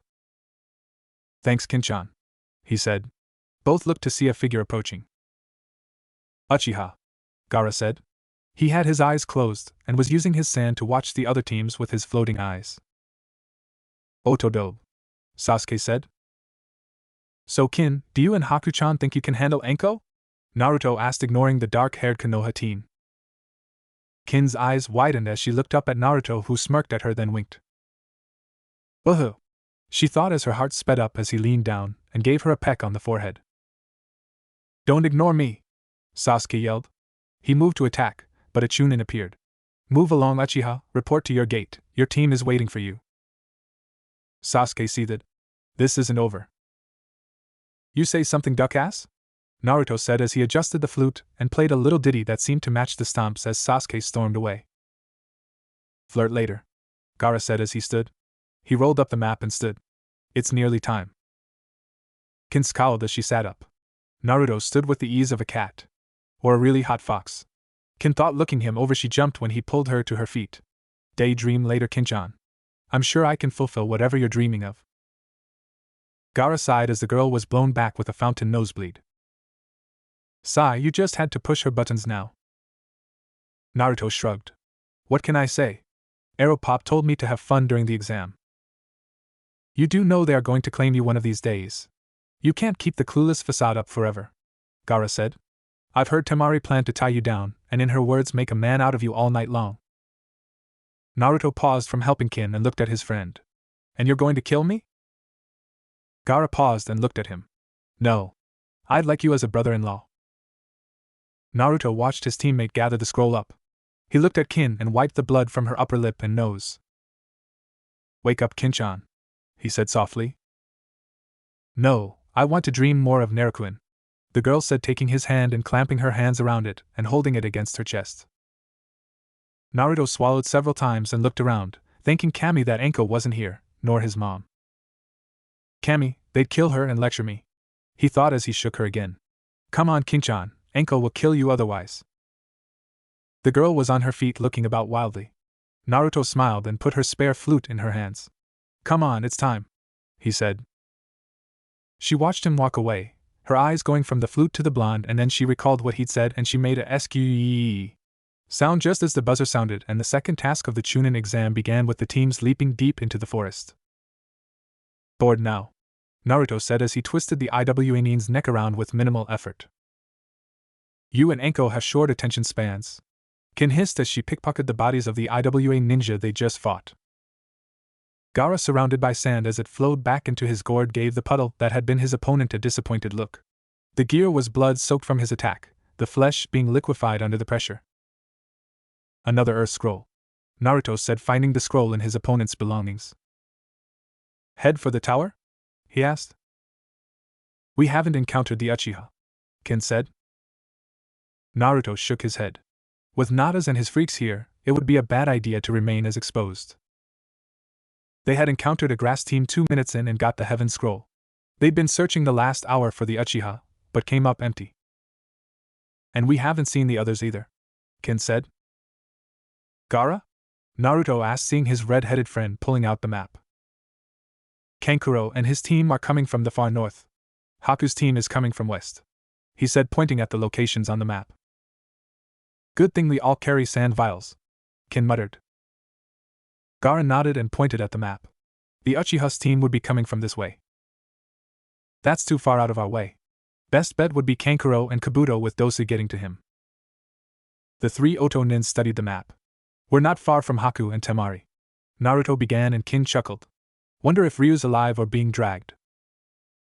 Ryu's got skills, Kinchan, he just hates putting in the effort, Naruto said. If my sister has to, she will beat him the whole way to the tower to motivate him, Gaara said. Yeah, especially if she wants to impress Naruto-kun, Kin muttered. Naruto pretended to play deaf as he looked at the map. Nada's team should be in that area near Sasuke. While I don't relish the idea of him getting the Sharingan, we're not close enough, and with Scorpion and Sub-Zero backing him. The wave of killing intent from the distance stopped him. That came from near Haku and Temari's location, Naruto said, and not wasting time leapt to the tree and put on speed. Kin and Gaara right behind him, the 3 sharing the thought of please be alright. Get back, you bastards! Temari yelled, using her fan to create a wind cyclone to send the kunai back at the trio of Sunanin. Just my luck, we run into Sunanins and they have a grudge and orders from my father to kill me, Kankuro and Gaara. Bastard. The blonde wind user snarled. Haku was entertaining the other 2 while Ryu was dealing with one of the forest's inhabitants in the form of a pair of tigers. She used her fan to send the kunai back at the Sunanin. She blinked when a hand appeared in the nin's chest. Seconds later the Sunanin was ripped apart. Standing there was a ninja in gear similar to the ones that Naruto had warned them about, but its markings were different, and in blood red. Syrax, you fool, another voice said, and Temari saw a man with a half-metal faceplate. We're supposed to join up with the others. Shut up, Kano. The one identified as Syrax intoned in a cold, emotionless voice. Finish off the Suna fools or give them to Jade. The one called Kano snorted, his lone eye focusing on Temari. Well, hello, pretty. Temari leapt back to a higher tree, her eyes taking in the 2 men. What do you want? You're not part of the exam. Kano chuckled. You're right, sweetness, we're not. But we can't let you inform the authorities now, can we? Ryu below finished off the tigers with a spinning uppercut. Haku was with her against these 2, and she knew there was another one out there somewhere. Not good. If they're here with the ones Naruto said to avoid, this is going to get uglier than Kankuro's scene coming out of a shower with his puppet, Temari thought. How about we saw nothing and you leave us and our teams alone? She tried to negotiate. Negative, Syrax intoned. No witnesses. But we wouldn't have witnessed nothing if you didn't involve yourselves in our fight. Ain't she something? Sounds like one of them lawyer types, Kano said. Haku, not wasting more time, launched a series of needles at Kano. He flashed his killing intent as he smacked them out of the air. It was oppressive and deadly. So dark, so rich with murder, Haku and Temari both thought. Sorry, loves, but business is business. We'll make it quick, Kano said, drawing a large knife. He licked the blade. Scream for me, he said before leaping. Naruto and his team arrived as Kano was straddling Temari and had his knife in a reverse grip and was about to plunge it down. One moment Naruto was there, the next he was kicking Kano off the blonde fan user. Who the hell are you? Kano demanded. Naruto, and you were attacking someone precious to me. Naruto-kun, look out! He dove aside and Syrax missed him with a chakra net that hit a tree and began to dissolve. Great, another of Nada's freak squads. Kano paused and Syrax looked at him. So you're the Naruto bloke we're to avoid, Kano said. You're told to avoid me? Yeah. The boss says if we engage you, we are to back off immediately. He looked at Temari. Looks like you'll only scream later, pretty.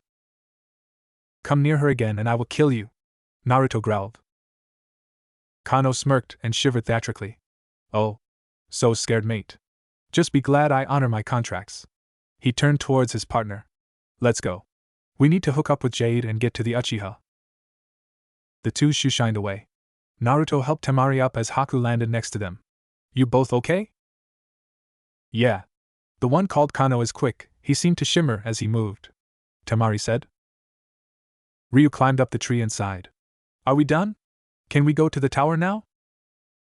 Haku nodded. We've got our scrolls, we were just trying to find the Uchiha. Naruto nodded. Gaara has sand eyes on the other teams. We know where he is, but Nada's team is nearby, and Ka-san wants us to avoid them, so the mission will have to wait. Unless this Nada's gets to him first. Temari said as Gaara and Kin joined them. So what are we going to do? Ryu asked. Head towards the tower, but we'll hold off entering for now. I want to see if we can slow down any of the other teams. Naruto decided. If we're lucky we might get the Uchiha that way. That close to the tower? Kin asked. Naruto shrugged. In this phase of the exam we can kill up until they reach the tower. Haku and Temari nodded. Gaara looked at the Sunanin that littered the ground. Temari explained. Seems father needs a lesson in family bonding, Gaara said coldly. We'll deal with him soon enough. Uncle Orochi won't like that he tried this either. We can deal with Temari began hotly, but Naruto cut her off. I'm sure you can, Temari-chan. But you are Otonins now. That is constituted as breaking the contract your father the Kazekage made with Uncle Orochi when he traded 3 ninja for you. He looked at the others. Well, let's go. Gaara, the map. The sand user pulled out the map and using his sand made markers. We're here. The Konoha Genin are here, here, and the Uchiha's team is here in what we've been told is dark territory due to the size of the insects and other beasts there. It is also under a permanent veil of darkness. Nada's and his freaks throw off the plans, and it's best if we avoid them. Nada's is easily Sanin level, and Scorpion and Sub-Zero are near Jonin level. Ryu snorted. Near yours or Gaara's level then. While we're strong we aren't going to show our abilities here. We're in enemy territory. Konoha's our enemy? Ryu asked in surprise and the others groaned. Don't you ever listen during briefings? Kin asked. Did you say something? Ryu fired back only to get a triple smack across the back of his head from the 3 women in the group. As I was saying, Kankuro and his team are coming from the north, and will have to cross the tower to come towards us and the Uchiha. And they aren't aware of the added freaks, Haku said. Unless they have another team other than the one we just saw, then we'll assume no. Naruto confirmed. Well, it's settled. We'll set traps along this route and hope for the best, Temari said as she grabbed her large fan. Move out, Naruto ordered and they took to the trees. Anko looked at the message she'd just gotten from Haku and shuddered. She hurried over and pulled Tsunade aside. We've got more trouble, Ka-san, she said lowly. Nada's has another team in the forest, independent of the exam. Damn it. Naruto's ordered the mission to change in the field. He's ordered your team and mine to set up a trap for the Uchiha, but it seems like Nada's is after him as well. Shit, Tsunade said. Naruto's told the team to not engage the freaks or Nada's, and if it looks like they got the Uchiha, they'll enter the tower and abandon the target. Tsunade was relieved to hear that. So they got the scrolls? Anko smirked. Haku said Naruto's team had their scroll 2 minutes in. Tsunade smiled. That's my boy. Anko smiled. That's my little brother. Should we tell Aeropop? Anko asked. Nah. I think he's off peeping on the bathhouses again. We'll let him know later. What about Uncle O? Tsunade smiled. He's with the Hokage. Wouldn't be right to disturb him. You just want to hold on to this and gloat later. Damn right, Tsunade said. But we can let Kimimaro know. I'll go find Bones. Anko's shoe shined away and Tsunade saw the Konoha Jonin were still talking about their students. Be careful, Naruto. Be damn careful. What is keeping that cross-dressing brother of yours? Naruto asked Temari and Gaara. Both the Saboku siblings shared a look and shrugged. Kabuto and Dosu should have been able to keep him out of trouble. Naruto hated waiting. It was one thing he shared with his Ka-san. Neither had the patience to wait long periods. He looked to see Kin cleaning her battle flute. Haku was meditating and Ryu was asleep against a log, his headband covering his eyes. Temari and Gaara were playing shogi, and Gaara was losing badly. Naruto was pacing back and forth now as sitting still was eating at his nerves. Gaara, what's? Same as you asked me before. Their positions on the map haven't changed. They're all in a sit and wait pattern. The Konoha Genin teams have moved up, but they all seem to be converging on the Uchiha's position. Naruto bit his lip. Popular bastard, isn't he? What do you think? He asked the Sabuka Sibs. About what? Temari asked. Should we go see what's happening? Naruto asked. You said we should sit and wait, Temari said. Yeah, but I didn't think they were going to be dragging their feet, Naruto said. Hey! They all looked up to see Kankuro, Kabuto, and Dosu came around the tower and made for them. What took you so long? Naruto asked. Kankuro shrugged and went to talk to his siblings. Naruto looked at Kabuto, who pushed his glasses up. Forgive our tardiness, Naruto-sama. We ran into a squad that is aligned with Nada's. Damn, Naruto muttered. They won't be around any longer. It's what took us so long, as they proved to be decent fighters. Dosu nodded. They identified themselves as Reptile, Smoke, and Rain. They were all dressed similar to Scorpion and Sub-Zero, but different colors. Yeah, I kicked ass, Kankuro said, and the other sighed at his boasting. Kankuro did fare well. He lost a puppet as the one called Reptile spat acid. Bastard was fast too, he could blend into the foliage like a chameleon, Kankuro said from where he was raiding his siblings' packs for food. Lost my backpack and 2 of my puppets. You still have Crow? Temari gestured to the wrapped puppet. Yeah. Dosu saved him from me. They're dead and we've sealed them in scroll to hand over to Lord Orochimaru. Kabuto continued. How was your task? Naruto went on to explain the other team and how Nada's was stalking the Uchiha. He showed them the map. They're in this area called Dark Territory. It seems like a waiting game. No one has moved according to Gaara's sand eyes. A snake slithered out of the foliage from the tower. Lord Naruto. Asia. Naruto went to a knee and held out an arm for the little snake. What are you doing out here? Message from your mother and Anko. The Oto ninja were on their feet and gathered around. Report to tower. Scrub mission. The little ASP hissed. Well, that's that, Naruto said. Thank you, Asia. He stroked the snake's head. I'll make sure Nechan gets you some mice. Thank you, Naruto, you are kind. The snake dismissed itself and Naruto looked at the Oto group. Well, you heard the orders. Uchiha is out of our hands. Head to the tower. Kabuto stopped him. I'm afraid we didn't get a heaven scroll, Naruto-sama, he said. Naruto looked at the others. Anyone got a spare? Shakes of head and Naruto groaned. And the only teams left are in Dark Territory. Wonderful. Kabuto straightened. We will go on and get a scroll. We could help, Naruto began. No, Lady Tsunade would not be pleased. Our team will do it alone and join you as soon as possible. Go to the tower, Naruto-sama. Naruto narrowed his eyes then sighed. Very well, Kabuto. Don't die, my sister would be most displeased. Kin and Haku snorted and Temari shook her head as well. After dividing up the supplies to rearm Kabuto and the others, the 6 genin entered the tower while the last Oto team headed off towards something far more dangerous. Naruto and the others opened the scrolls and were greeted by Tsunade and Anko. They were ushered to a side room where Orochimaru and Jiraiya was waiting. Where's the other team? Orochimaru asked, getting to his feet. They didn't acquire a scroll yet. They did run into another team of Nada's freaks, Naruto said. They reported everything and Orochimaru did not look happy. And with them all in Dark Territory, anything can happen, Orochimaru hissed. He's after the Uchiha? Yes, he's admitted as much, as did the one called Kano. Naruto looked at the others and turned around. I'm going. No. Tsunade, Anko and Orochimaru said at the same time. We need to stay here. But what about Naruto? Started to complain. We need to trust their abilities, Orochimaru said sadly. Konoha is watching us carefully. If you go charging back out there. Naruto spun and kicked a chair across the room. Damn it, Uncle, Nada's is out there. Kankuro, Kabuto, and Dosu are going to get annihilated. We need to trust them, Naruto, Orochimaru said. I hate it as well, but right now we can't go running around like a leaf kneeing with one of Jiraiya's stupid books. We need to play smart and keep what we know close. Sarutobi has admitted that many in Konoha would like nothing more than to kill you. Fucking fox, Naruto muttered, resting a hand on his stomach. He looked at Anko, who looked unsettled as well. They remembered Nada's and how strong he was. Bad idea. Kankuro muttered as they leapt from branch to branch. Did I mention this was a stupid idea?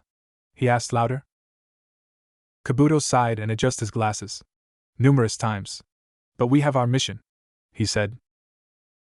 Abort, Kankuro said. Too late, we're committed, Dosu admitted. We're nearly there. Kankuro sighed. This has clusterfuck written all over it.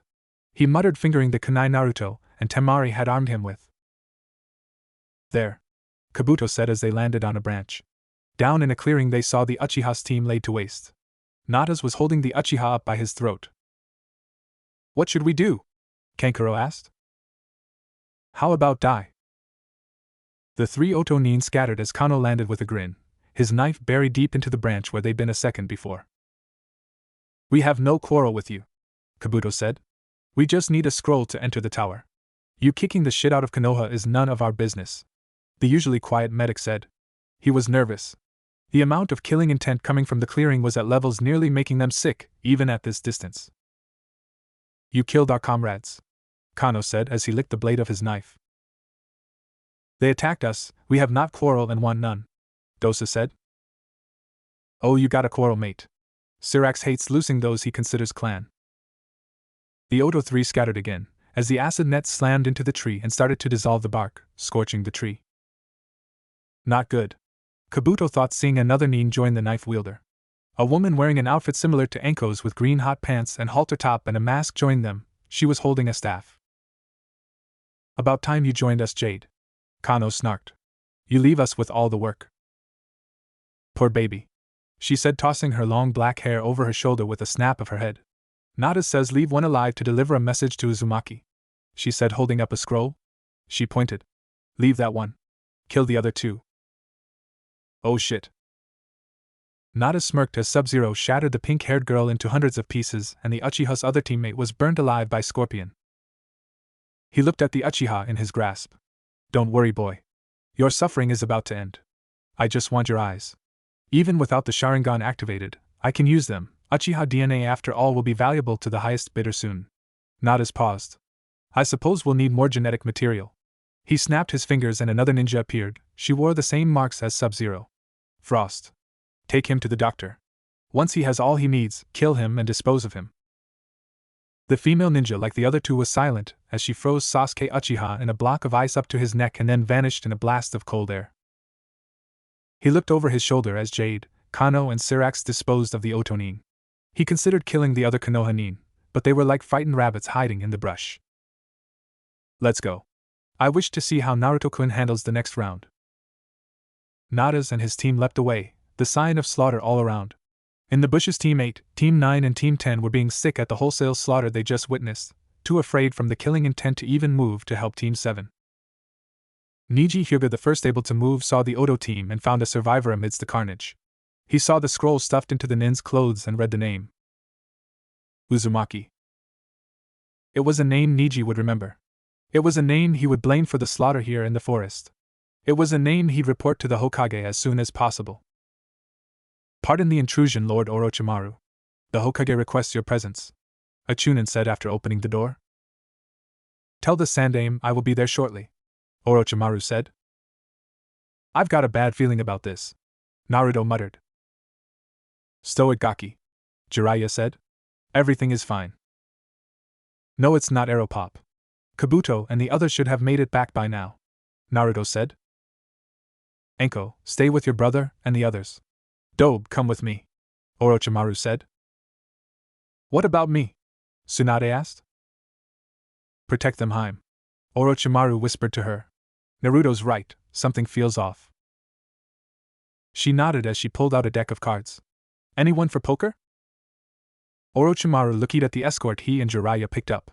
His personal guard, along with nearly 20 NBU. Something is wrong here, he hissed. Jiraiya said nothing, but Orochimaru noted the serious look in his friend's eyes. Trap? The Toad Sage asked. Not from Sarutobi-sensei, Orochimaru said. Danzo? The Otokage snorted. That old warhorse is on the run. I doubt he'd mess with us now. The council then? Jiraiya suggested. And start a war? Orochimaru signaled Jirobo. Make sure Kimimaro stays close to Naruto. He hissed. Already done, milord. Sakan and Yukon want to know if we should kill any of the MBU. Orochimaru shook his head. Not right now. They're just watching. I'm sure the Hokage has an explanation for this. The powerhouse of the Sound Four fell back. They reached the tower and entered. Ignoring the secretary, they entered the Hokage's office. Orochi, Jiraiya, come in, come in. Once they were in, seated the third side, as he took his own seat. I have some disturbing news. Several genin teams were killed in the forest by an outside force. We were made aware of them by our genin teams who managed to avoid them, Orochimaru said. Not all of them, I'm afraid. What? What do you? Jiraiya paused. Kankuro? Kabuto? Dosu? I'm afraid 2 of them are dead and 3rd is in critical condition. The man who did this called himself Natas. Orochimaru closed his eyes. Which one survived? Kabuto Yakushi, and that's due to a bloodline he's got for rapid healing, the 3rd said. Natas and his team arrived in the tower, but there were other witnesses. A genin team saw what happened. They witnessed the death of 2 Konoha genin and a kidnapping of a 3rd. We're sorry to hear this, but what does this have to do with us, Sarutobi? We need to check on our genin. A scroll was left with the survivor, the Hokage said, holding up a blood-stained scroll. It was addressed to Naruto Uzumaki, but the genin that found them opened it. He believes that Naruto is responsible for what happened. Figures, the Gaki's not even there and Konoha blames him. Nada's left a message. He wants Naruto to participate in the Chunin exams, no pulling him out. He wants to see how strong he is, and if Naruto can win, he will return our stolen genin to us unharmed. He lies, Orochimaru said. We have no choice but to believe him. You must keep Naruto in the tournament, and not pull your genin out. Unacceptable. I am not risking my son for a genin of Konoha because some psychopath wants to play games. The genin in question is Sasuke Uchiha. If you don't aid us, the council will see this as collaboration. We have no treaty with Konoha, so why should we care what those bastards who, if I remember correctly, ordered assassination missions on our son? Orochimaru said, cutting him off. Really, Sensei, you think we don't know what's going on around here? The under-the-table missions by the council, the backroom dealings for kidnappings, Jiraiya said. Your former teammates are still in contact with Danzo and they influenced the civilian council, even though they were stripped of their titles the last time we were here. Orochimaru continued. We will mention this to Naruto and allow him to make an informed decision, Orochimaru said.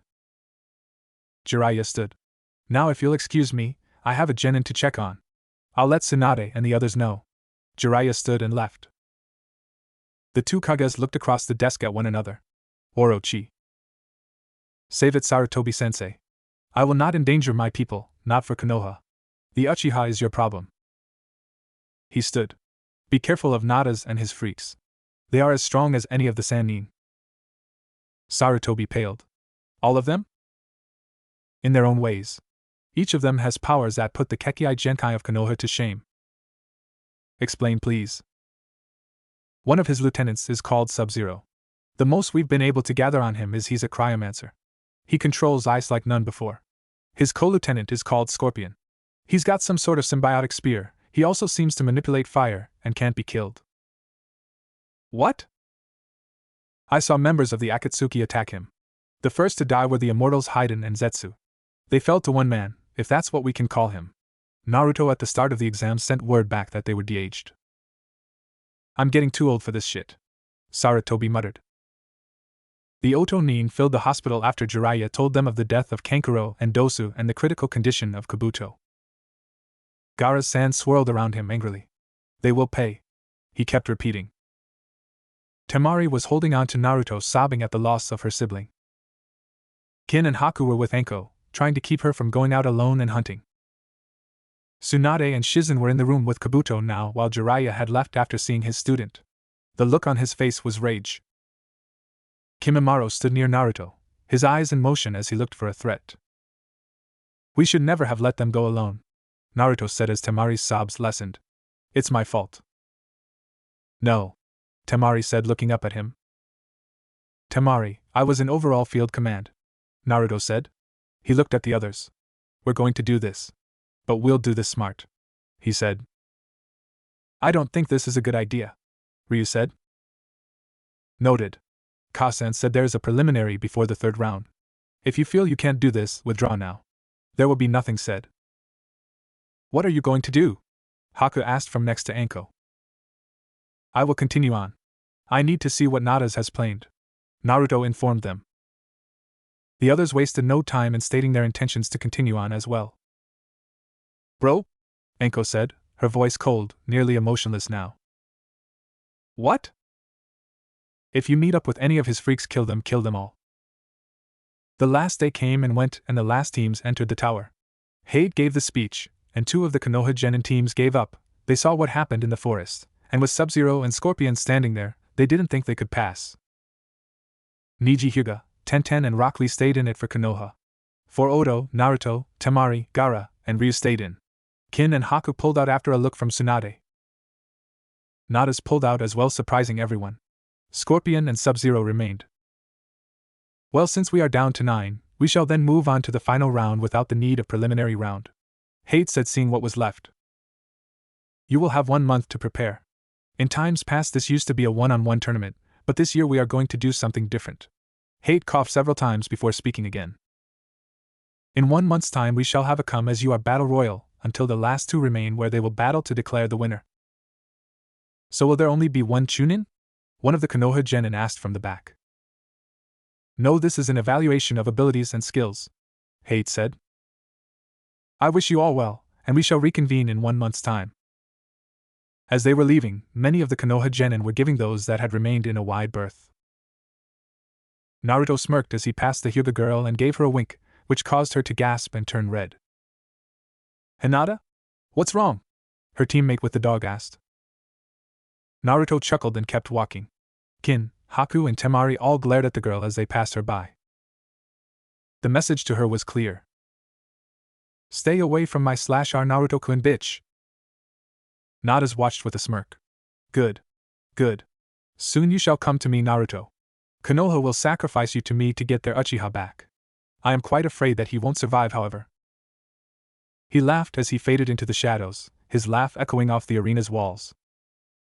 Naruto-kun? Haku said, sticking her head in his room only to find him gone.